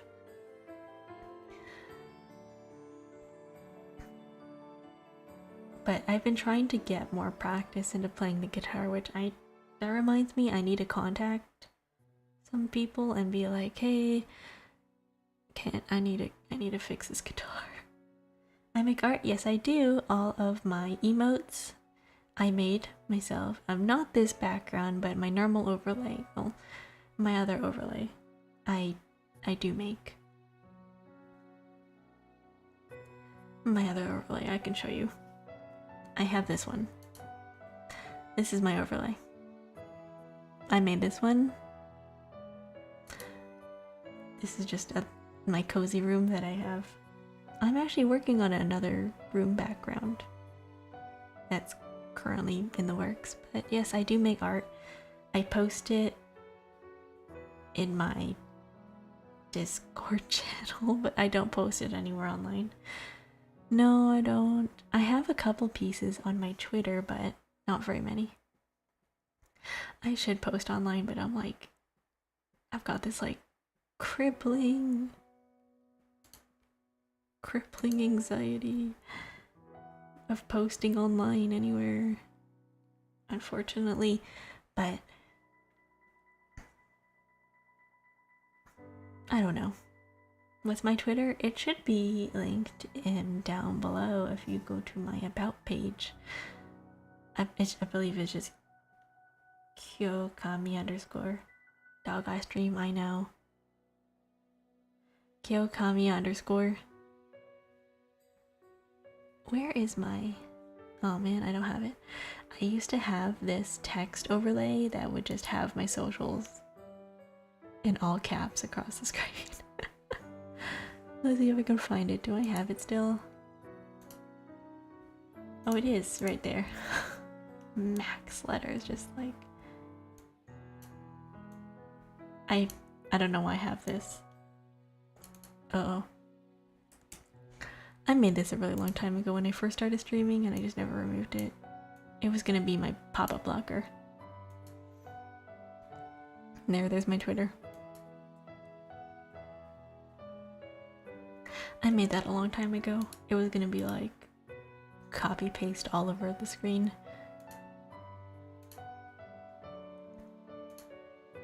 I know I stream, but still, oh ouch. I'm sorry, that was my ankle. I'm lurking and judging you right now. No. I know. Listen, there's one thing about talking into the void and the next about like posting art that you make.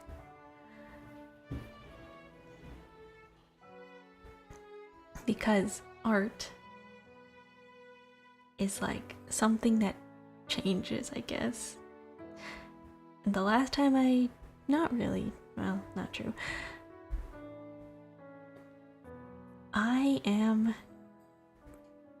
I guess you could say like I am like not scared, but like apprehensive about what people think of my art, because it's always like every single time I draw, my art style changes in like a little like different way. It's like putting yourself out there, not really putting yourself out there, but like it's more like I'm concerned that people are gonna be like, oh, this is different than the last time you posted. Like, why does this look different? Like, I'm like, because every single time I try something, I like to try something new with my art, and I'm like concerned that people are gonna accuse me of like just random things, just being like, oh, like, you know how you see nowadays people are like accusing poor people of like, oh, is this AI? Is this AI? Is this like tracing? Is this whatever? Are you gonna like cancel them because they're like stupid? That's valid, poster, I know, but like I just can't help it. There's like this fear that lives in the back of my mind that's like, oh my god, what if somebody posts a comment under my thing and then they're like, oh no, this person looks like, is this AI? I'm like you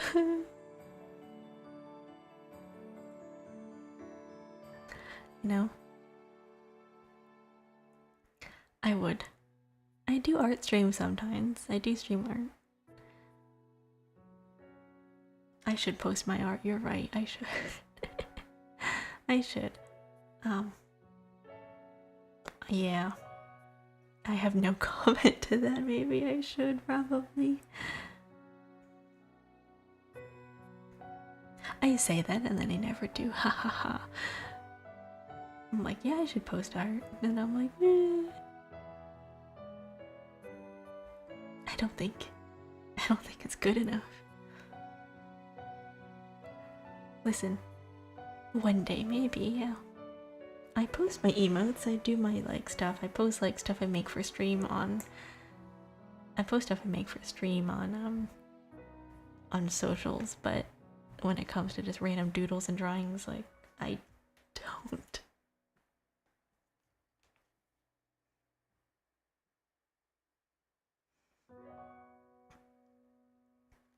But yeah, I should probably. And it's not that I'm like, I don't know, I've been drawing for such a long time. People appreciate the scuff stuff. It's more relatable. Yeah. Maybe. My doodles, my sketches are just so messy. It's great. It's fun. I like art. I like drawing. I draw for... makes you more human. Yeah. Sketchiness, messiness, it's all fun. I need to remind myself of that sometimes, that not everything has to be, like, I guess, perfect. And that way I can actually get things done and not just procrastinate on things all the time and just be like, yeah, I'll get to it eventually, you know, I'll do things. Like, yeah, I'll make that video. I'll record things, I'll do things, and I don't because I listen to myself and I'm like, wow, this sucks. Why do I sound like that? But it's just me. You know how they say, you are your own worst critic, right? I think it's true. Everybody's their own worst critic. You're more, I guess, obsessed with how people see you rather... No, sorry, what was it? You're more preoccupied with how other people think of you rather than, like... if everybody's thinking of, like, how other people are going to perceive them, then nobody's thinking about other people, right? You think more differently than the next person? Yeah, like if everybody out there is usually afraid of what other people think of them, and if everybody is more conscious of what everybody thinks of them, then that means nobody's really focusing on other people, because everybody's like, oh, but what if that person says something about me? You, my lovely Olivia's? I don't know about that. I don't know about that. Uh-oh. Are they here? I'm fine.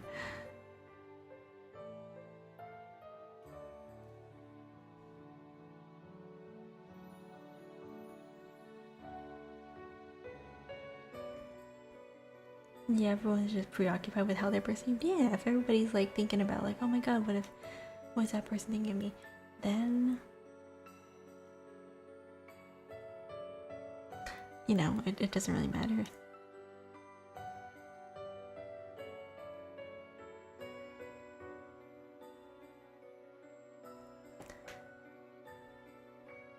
So, you know, be a weirdo, be cringe, be free. I think it's kind of hard nowadays because everybody out there is like, I understand the pillow. Thank you, I guess. I don't know. Yeah, it's. Sorry, I was gonna say something unhinged. It's. Sometimes I think of things to say that are very like out of context and very whack, and I'm like, I should not say this. I'm not gonna say it. Cause my brain jumps to like random things. Be cool. You know what? I will be cool and be cringe. It's for you to bite down on later. I'm kidding. Sorry, things got on my mind because I've been reading a little bit too much fanfic. I've been reading a little bit too much fanfic, I'm sorry. Just like cringe lines pop up in my mind. Am I a Gemini? No. No. No, my birthday is in October. I think that makes me a Scorpio. My birthday is in October. No. I'm sorry. Sometimes I just, my brain jumps to like completely unhinged things. Yeah, we should say that. I think it'd be fun. Oh, Scorpio, nice. Yeah, let's go. Late October, yeah. Yeah, my birthday's like October 20 something. Early October is Libra. Ooh. I don't know much about Libras. I don't know much about zodiacs in general. Like, I just know some of them. Like the whole, what? Tauruses are stubborn. Sagittariuses love their freedom. Gemini are like, I guess, have two personalities. I think they say Libras are indecisive. And they say that you're more your rising sign than your sun sign. I don't know much about those, to be fair. I don't know much about those either. I don't know what a rising sun sign is or a sun sign. My rising Gemini, so I say off the wall stuff. I have no idea what mine is. I don't know.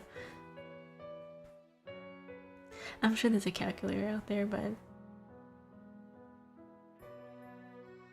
I can relate to hesitating to say crazy stuff. Who knows? No, it's more like I would say stuff, but at the same time, it's not my. It's not like. It pops into my mind and I want to say it because just for the sake of like saying it, I guess. Because I know it'd be funny. Like, I think it'd be funny to say, but it's not like something that I would actually do. Neighbors are really hesitant. Ooh. Scales, balance. Oh, I see. No, it's not much of.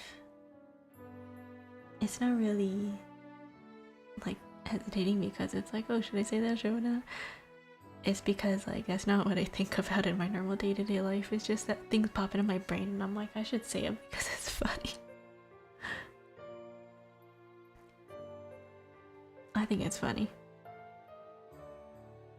Like, I say things unhinged all the time. That's normal, yeah. Do I think about it on a daily basis? No. Like, I always joke about, like, one of these days I'm just gonna, like, eat condoms on stream.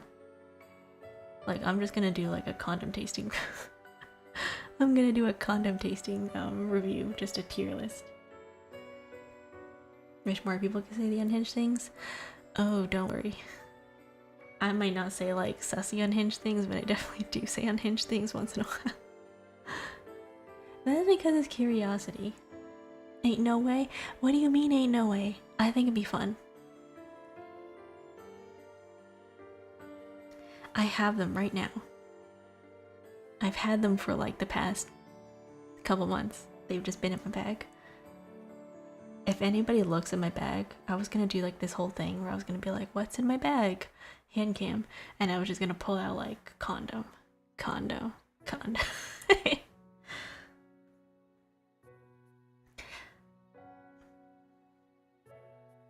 It's like, guess what's in my bag? 15 flavored condoms. By the way, guys, PSA, don't use flavored condoms down there. Just use them for your mouth only. For your mouth only. Hi, cat goes Mew. I'm so sorry. Bombastic side. I know it's not sussy. It's just they smell good. I'm going to bed. Nice meeting you. Thank you for the follow.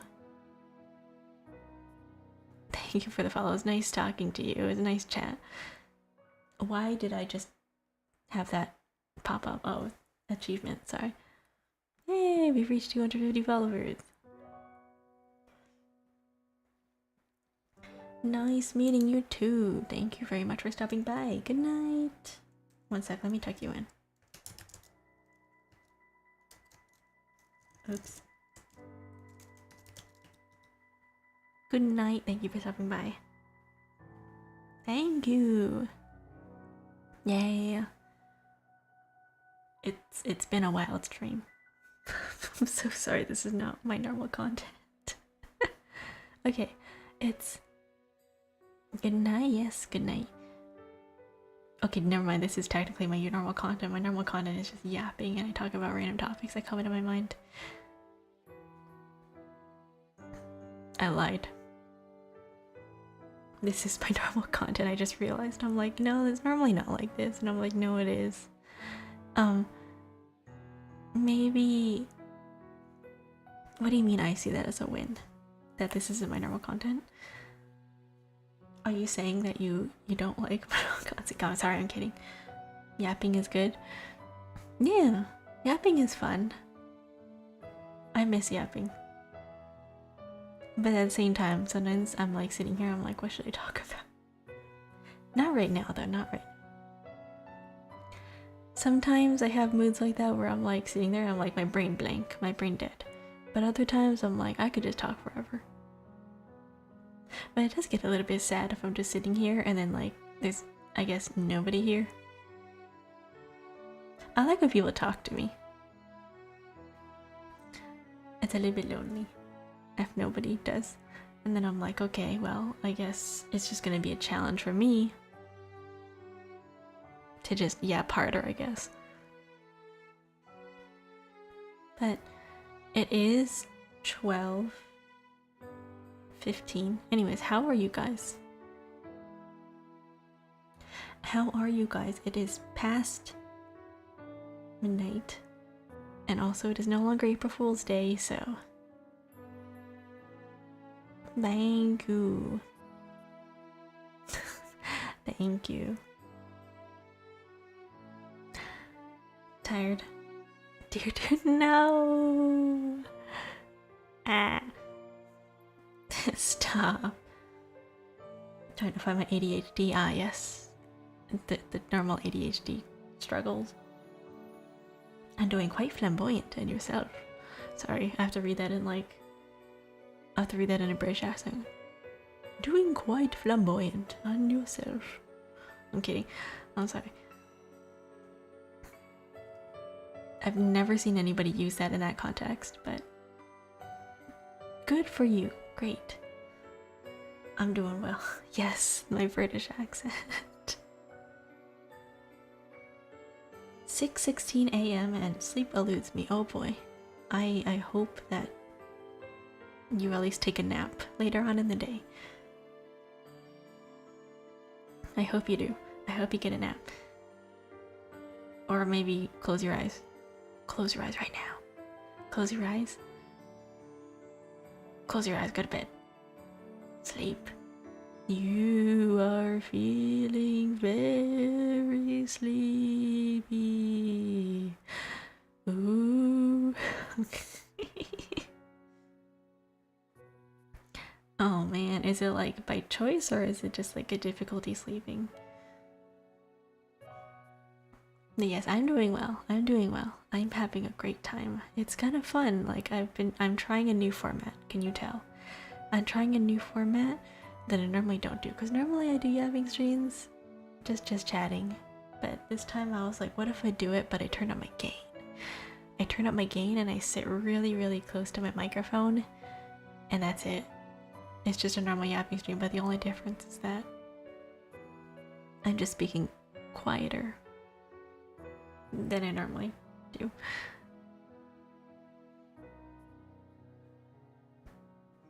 But I hope everybody is doing well. A TED Talk.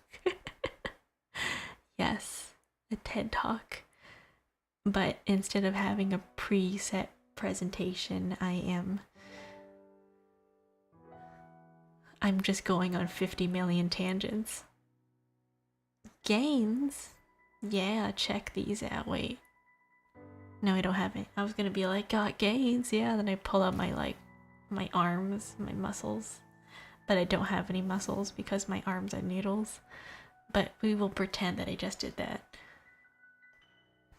We will pretend that they just pulled out my guns and be like, hell yeah. Look at my guns.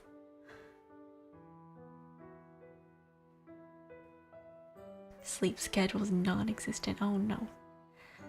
Me too. Well, not that true. Not true. I try to have a normal sleep schedule. My normal sleep schedule exists from 2 a.m. to 6 a.m. and that's the time I go to bed and wake up. Not 6 a.m. sorry, 7. Like 2 to 7. I'm always sleep deprived. I never get sleep, but that's okay.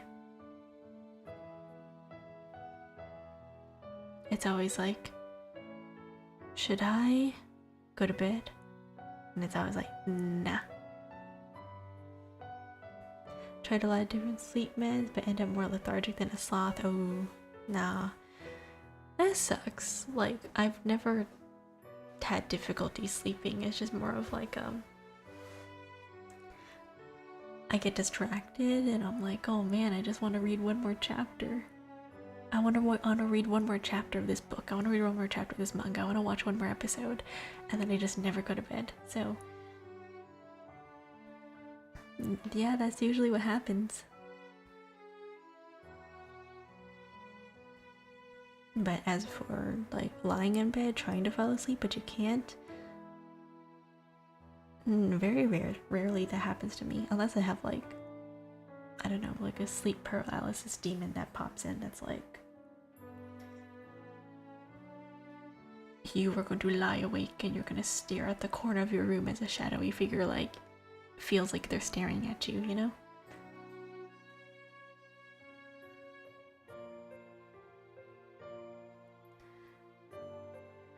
But yeah, that sucks. Insomnia sucks. I hope it gets better. Maybe you'll find something. Watches in a lot of analog horror is not bad for my sanity. Ooh, yeah. Recently I actually watched The Amazing Digital Circus. It was fun.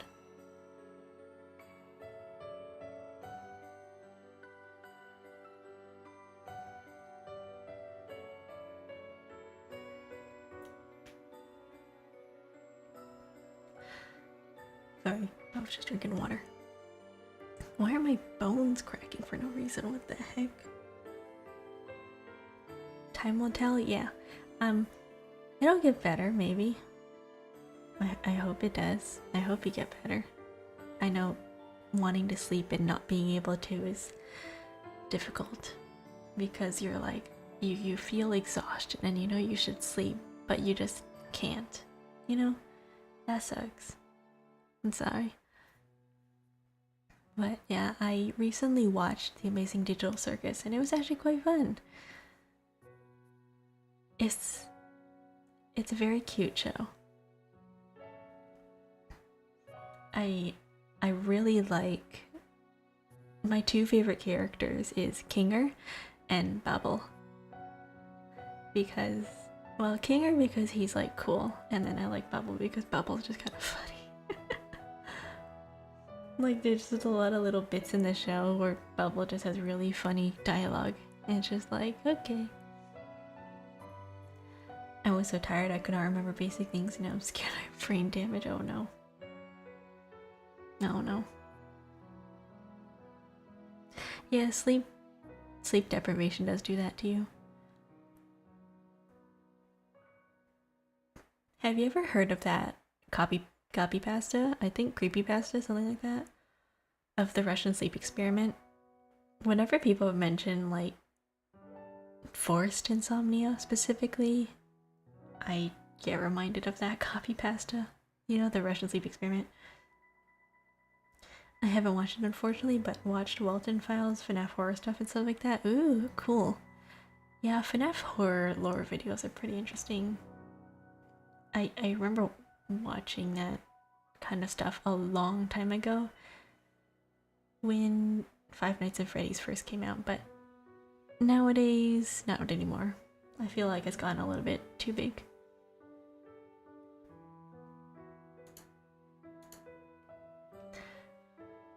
I think it's gotten a little, what's it called, oversaturated?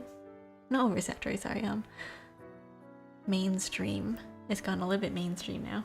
Like back when it was a little bit niche and it was like a couple people talking about it, but when they've made movies about it and they're selling merch of it in stores, that's when you know it's gone mainstream. Creepypasta like Slenderman, Jeff the Killer was a stuff, but it's become duller like FNAF after the years. Yeah! I remember reading like little horror short stories about Jeff the Killer and Slenderman and stuff like that.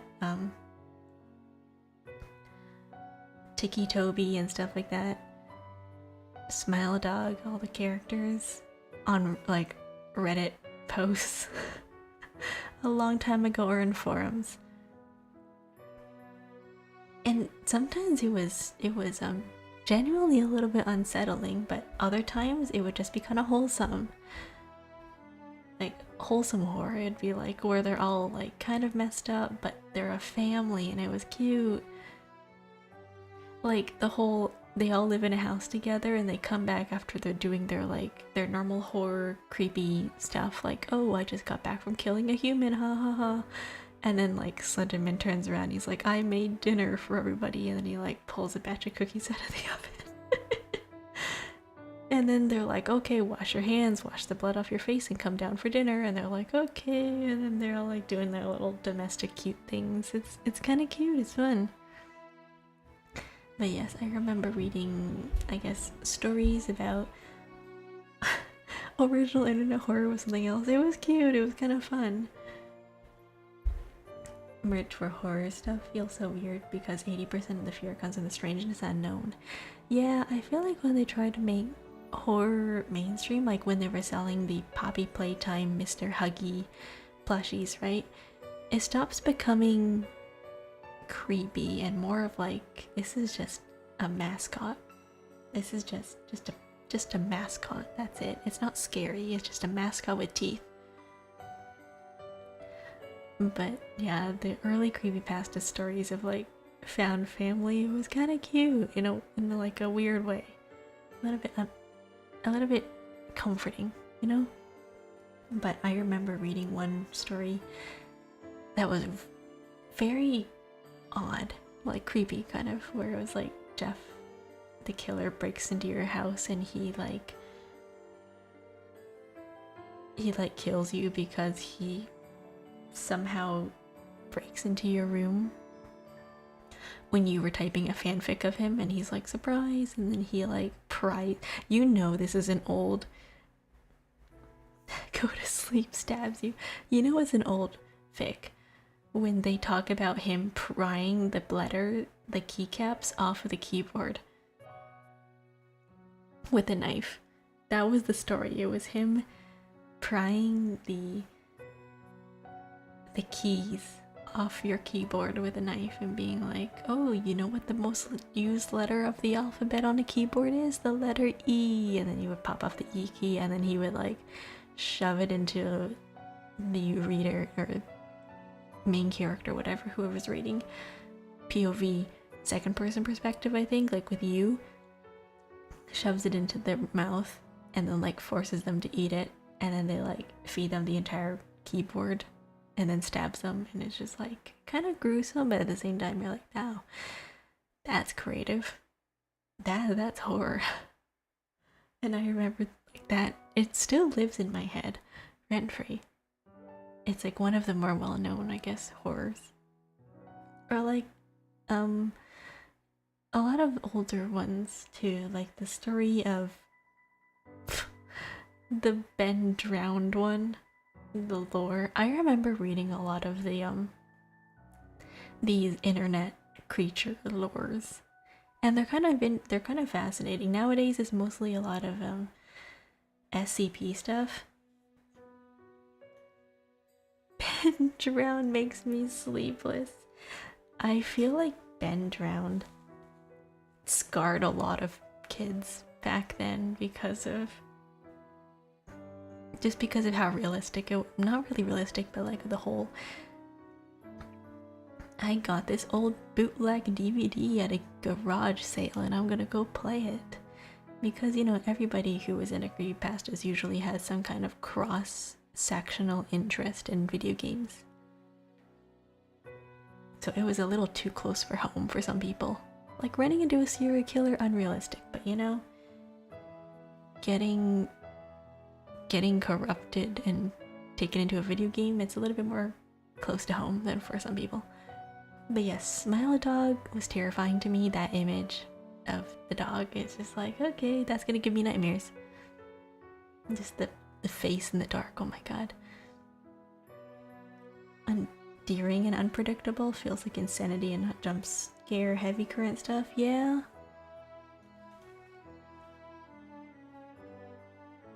Do you like Don't Hug Me, I'm Scared?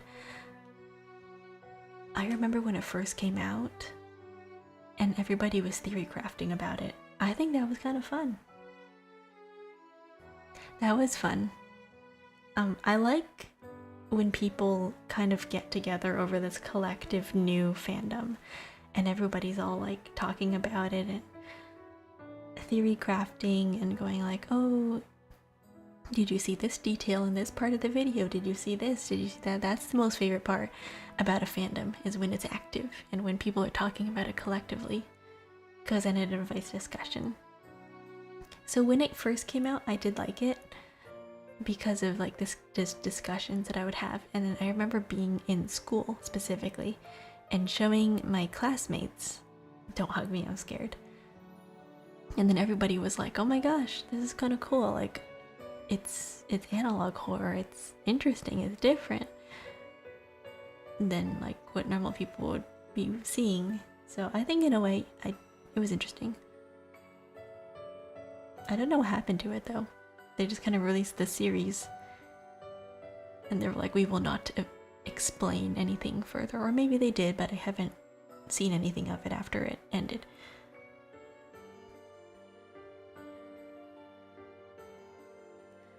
I love Slenderman. Smile Dog gives shivers. I mean, heart bump. Yeah. Slender Dog was scary, but only in the way because of how it looked. I think Slenderman would give you a nice hug. 2015 FNAF lore was so cool. I used to make theories of the younger brother. Yeah. I like the theory crafting part of like these kind of stories and lore. Thank you for the follow, Steamy Bear. Welcome in. Yeah, I really enjoy the whole theory crafting part of like when a fandom comes out. That's fun.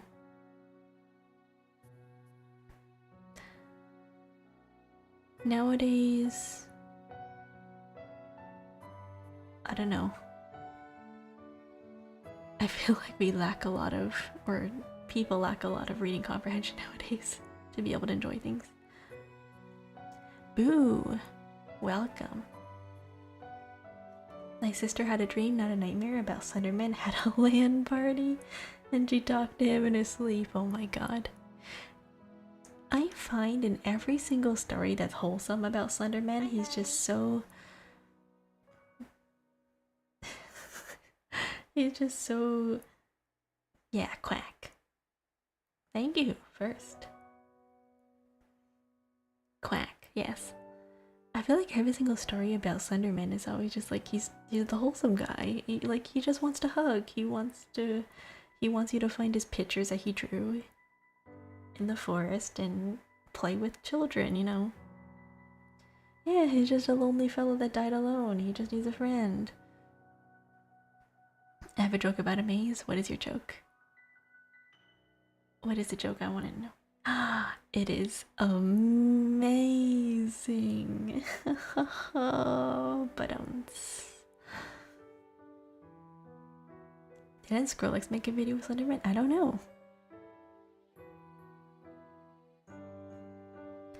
Why do fathers take an extra pair of socks when they go golfing? In case they get a hole in one. But I love dad jokes. I love that joke.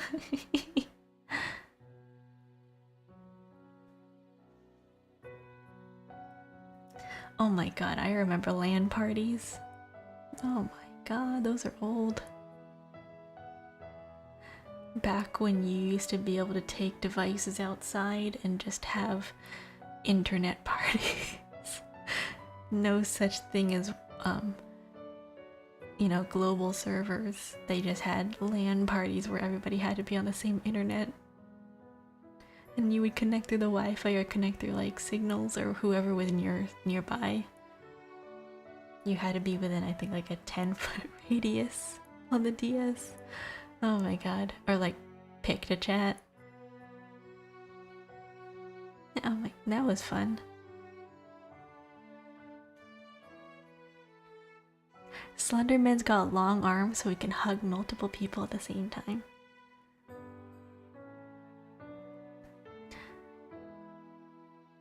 Or, there was a lot of nice... There's a lot of creepypasta characters out there, I guess. What mic do I have? I have a Audio Techna 2035. I don't have a fancy mic. My mic is just boosted, and I have a lot of filters on it to reduce compression and whatever. It's not about having a good mic, it's about knowing how to sound treat your mic specifically. Taking turns after dying or losing because it wasn't split screen or online, yeah. That's only if you had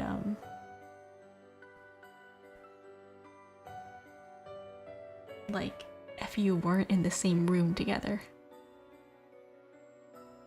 Sub to your YouTube? Thank you! Oh my god, for a second I thought I was talking to somebody who was on YouTube. I'm sorry. I thought I was talking to somebody who was on YouTube and I was like, wait a minute. No, never mind. I think everybody here is on Twitch. I am co-streaming on YouTube. Thank you. I feel like the modern Slenderman is the SCP with a skull head that comes from an app or something, lore-wise. Huh. That's true. A lot of horror nowadays is just SCP stuff, which is cool. Because SCP is, I guess, more shared lore. There's a lot of shared lore that you can get creative with SCP stuff, but it's all contained within its own stories, right? It's contained with its own stories, so you can kind of be a little creative with it, because whatever you do in that story is going to not affect each other. There's so many SCPs out there.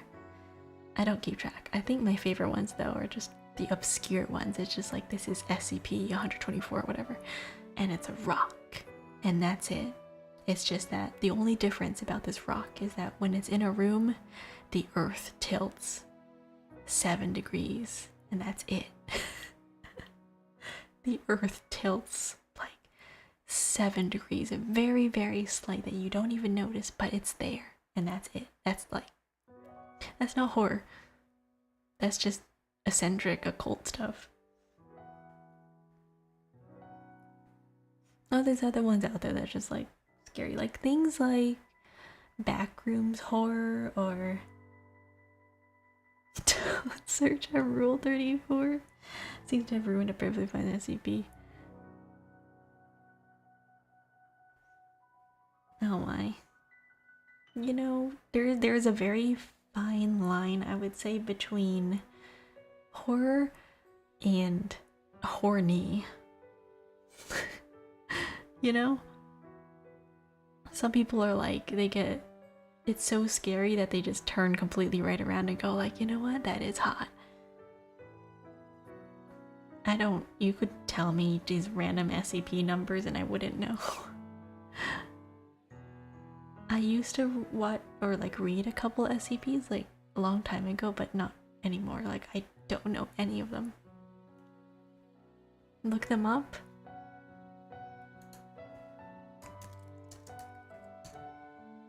Oh, there's a little plushie. Oh, it's like a little yellow blob. I don't know what that is, but cute. Cute. Very cute. I look it up and the first result I get is like plushie. Cool. Yeah, I don't know, I don't really follow a lot of SCPs anymore. It's been a while since I've like been into like that. Or at least like lore. The most safe SCP? No, there's some that are kind of just obscure, like the one about a chair. There's like a chair SCP. There's an SCP about the it's not a slime. It's like a radioactive blob. And there's another one about a black hole. I wouldn't say that they're safe. It's just that they're not scary. It's just the idea of it is just a little bit unsettling. There's a lot of random SCPs out there that are very obscure and they're just very odd. Oh, that one's not really,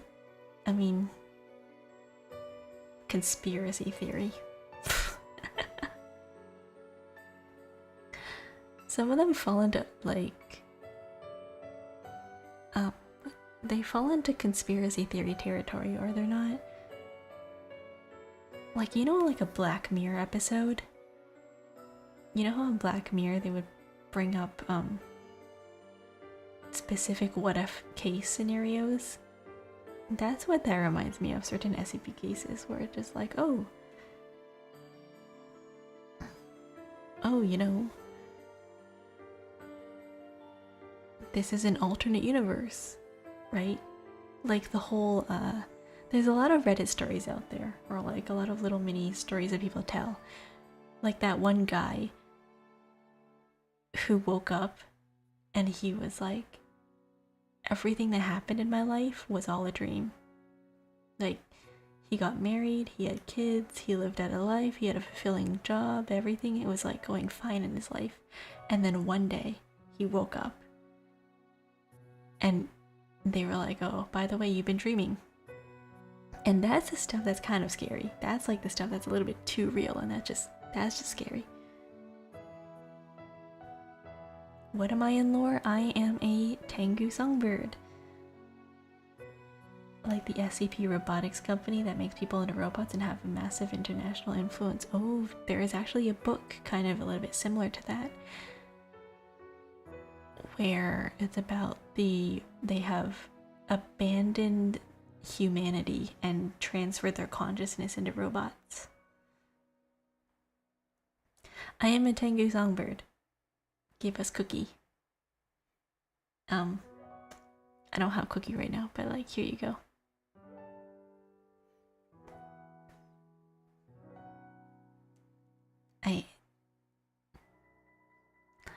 I'd have to go find them, but they're somewhere. I am a Tengu songbird. Tengu, like a spirit or demonish spirit. Tengu by profession. Yes, spirit. Tengu by profession, really. It's more like... Long story short. Don't know what Tengu is? Tengu, I am technically a messenger for the gods. So a very long time ago, I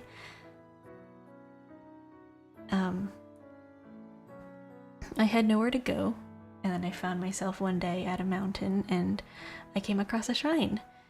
And Kami-sama, the god who was living at the shrine, took me in and gave me a place to stay. And I became their helper. So I'm a messenger for a god as a Tengu. And I've just always been a bird. That's it. And then Kami-sama said, "You have no friends, you need to touch grass. Why don't you meet somebody?" And so I started streaming.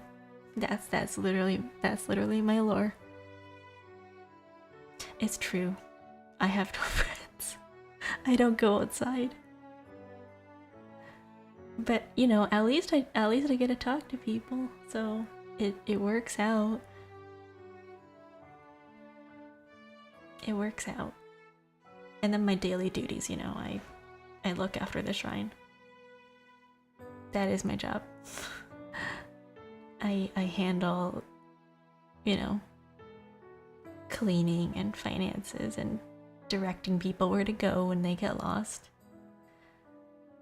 So once in a while when I talk about my job, we get a lot of mail. We get a lot of lost people. I do a lot of directing at the shrine. But that's it. That's my job. That's what I do. I'm just more of like a Miko really than anything. Like a you know, like a shrine priestess.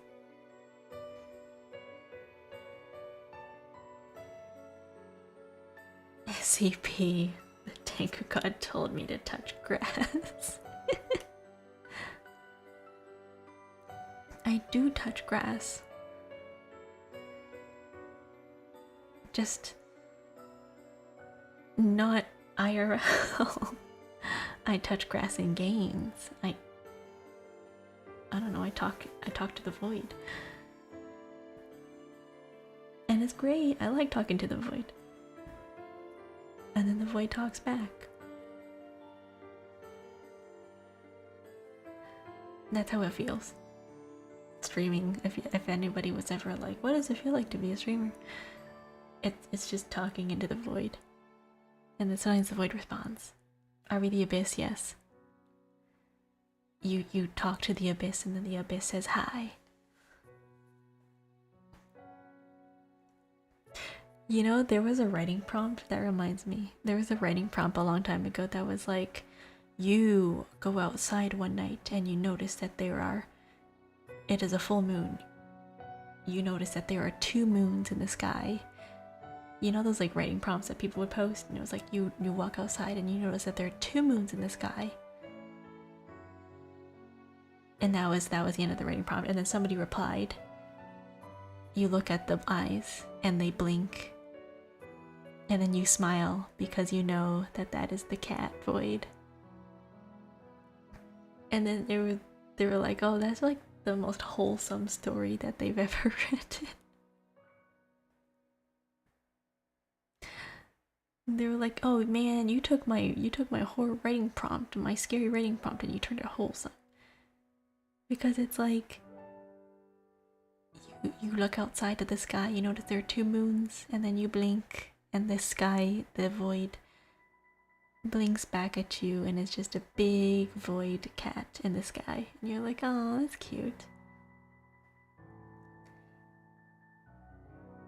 The spirit sees shadows, and the shadows beckons for answers, and the light and the answers. Yes.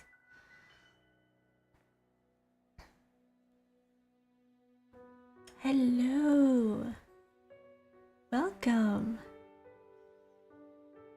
Hello, hello, hello, hello. That was way too many hellos. I don't know what else to say. Hello, howdy. Welcome. Welcome in. How are you doing? We're talking about the void cat. How am I doing tonight? I'm doing well. We're doing well. We're doing good. We're just yapping. That's all I do. We were talking about SCP earlier and like horror stories and creepypastas. And now we're talking about yapping into the void and the abyss.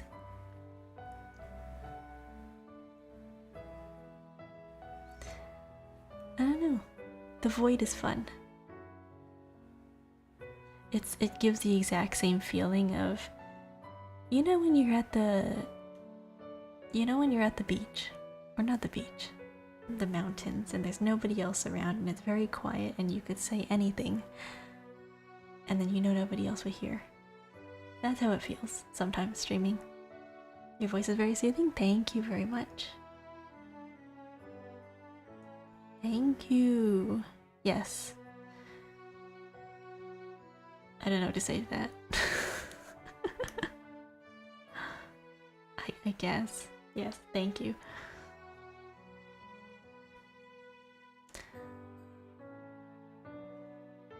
The black cat of the universe watches and accompanies our existence, yes. The void is fun because it has no shape. It can be about anything. Yeah. The black cat watches. The big void space cat is there watching us.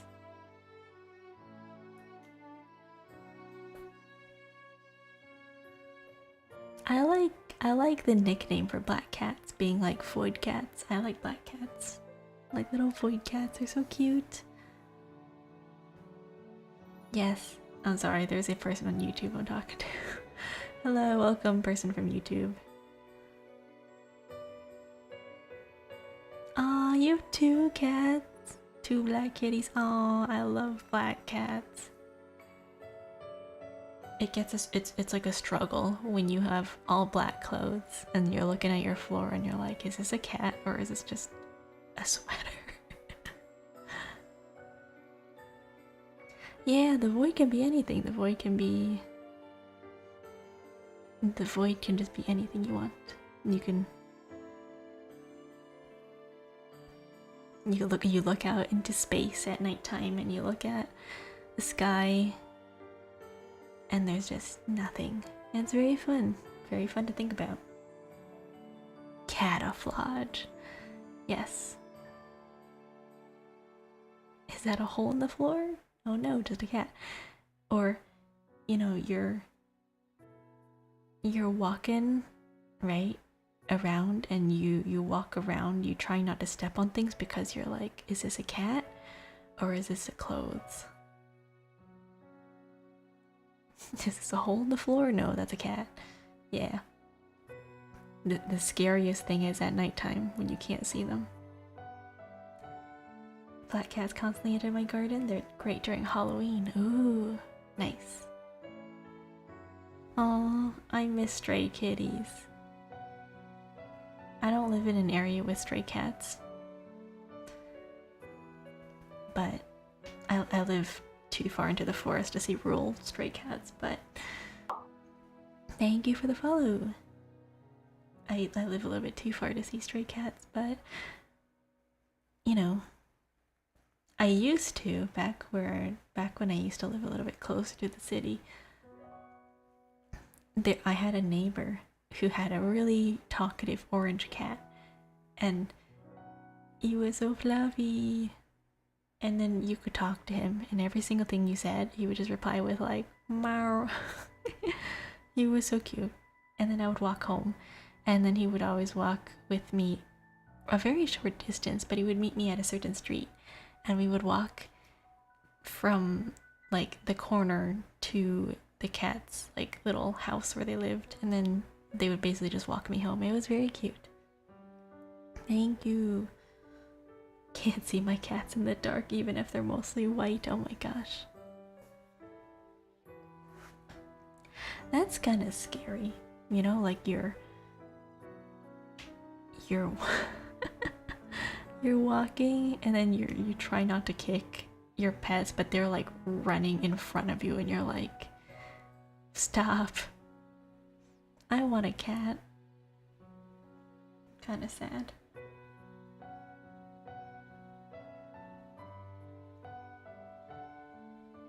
Why did that not trigger? Oh.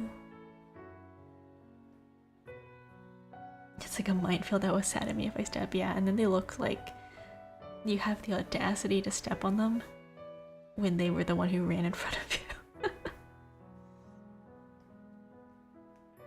Cats always smell nice. How do they do it? I can't remember a single cat that smelled bad.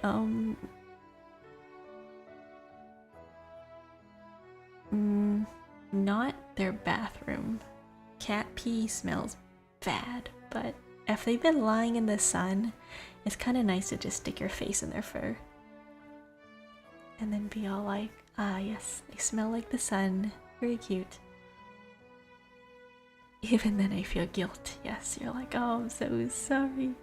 Like when you step on a dog, like when you step on a dog's like tail accidentally, or their paw, and then they hold their paw like close to their chest, and they look at you really betrayed, and you're like, I'm sorry. It hurts my soul. Yeah. And you're like, no.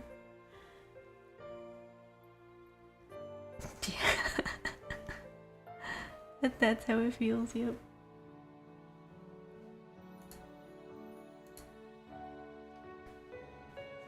My cats walk in front of me intentionally. That is cats for you. They'll do that too. They're like menaces. Or like they'll attack your feet. My friend has cats. We used to have a cat, but then we found out my mom was allergic, so no more. Sad. Eventually though, I want to get a cat. I used to have rabbits a long time ago too. I used to have rabbits. They were very cute. I had them since they were babies. But then, they became like escape artists. My stepfather's cat stepped in front of him so much he threw them gently into the snow. Aww.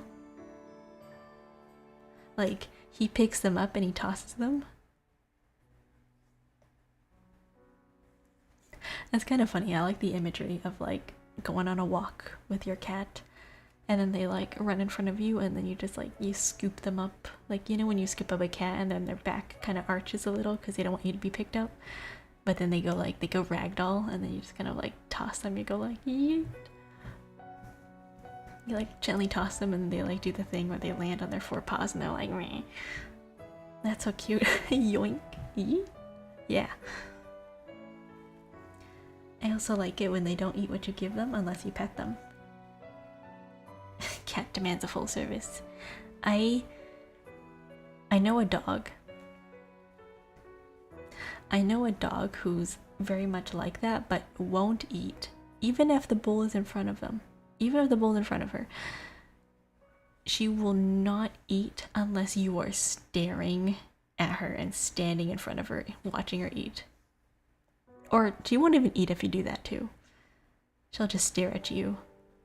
If you're eating something, she'll just go over and be like, what are you eating? And you're like, your food is right there. She'll only eat if you take the food and you hold it up like a treat and you pretend it's a treat, and then you put it on the ground and she'll eat it.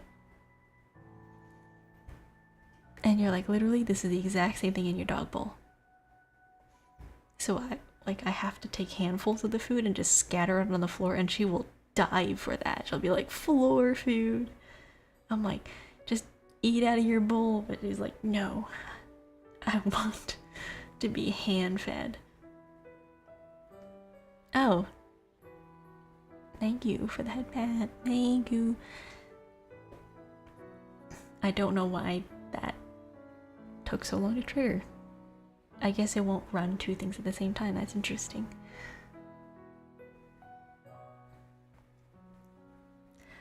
But yeah.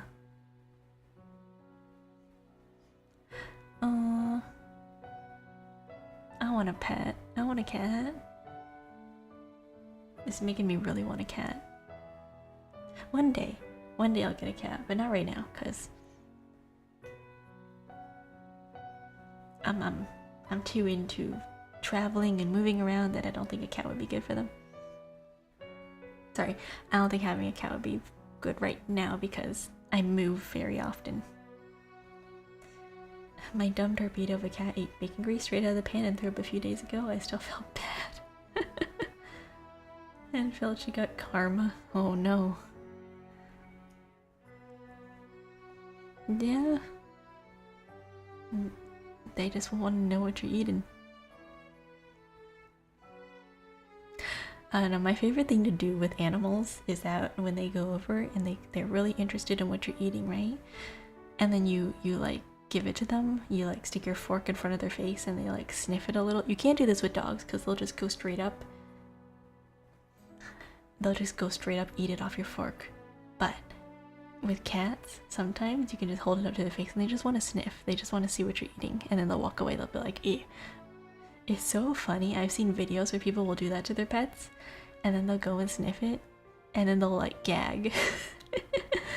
They like gag and they're like, what? And then they walk away and you're like, okay, damn, you asked. It's like you wanted to smell, but okay.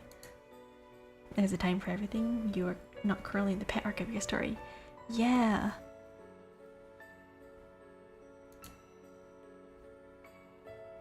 Not right now. Not right now. One of these days. One day. One day I'll get a cat. Not right now. After her and her sister getting neutered, her sister was too high to even stand, but she decided to speed straight for the couch and hit everything in her way. Aww, that's so cute. I like loopy cats. Loopy cats that are like on something. It's so funny.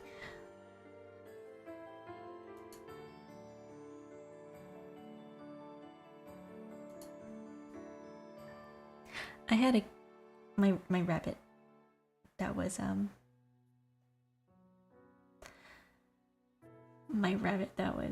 we had to get him fixed, but when we did, after he came back from the vet, I don't know what happened, but he ate the string tying his cone together and we could not find it. It was very odd. But they'd eat anything. It was a mystery. We'd have things disappear and it'd be like, oh my god, I think they ate it. Send a pic in my Discord pet chat. The one in the back is a torpedo and the weird one is the weird one is just a little guy, you know? He's just a little guy.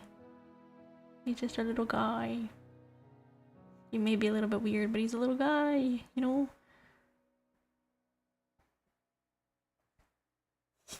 I like when people describe their pets as just like, that's my dog. He's ugly as heck, but he's a weirdo.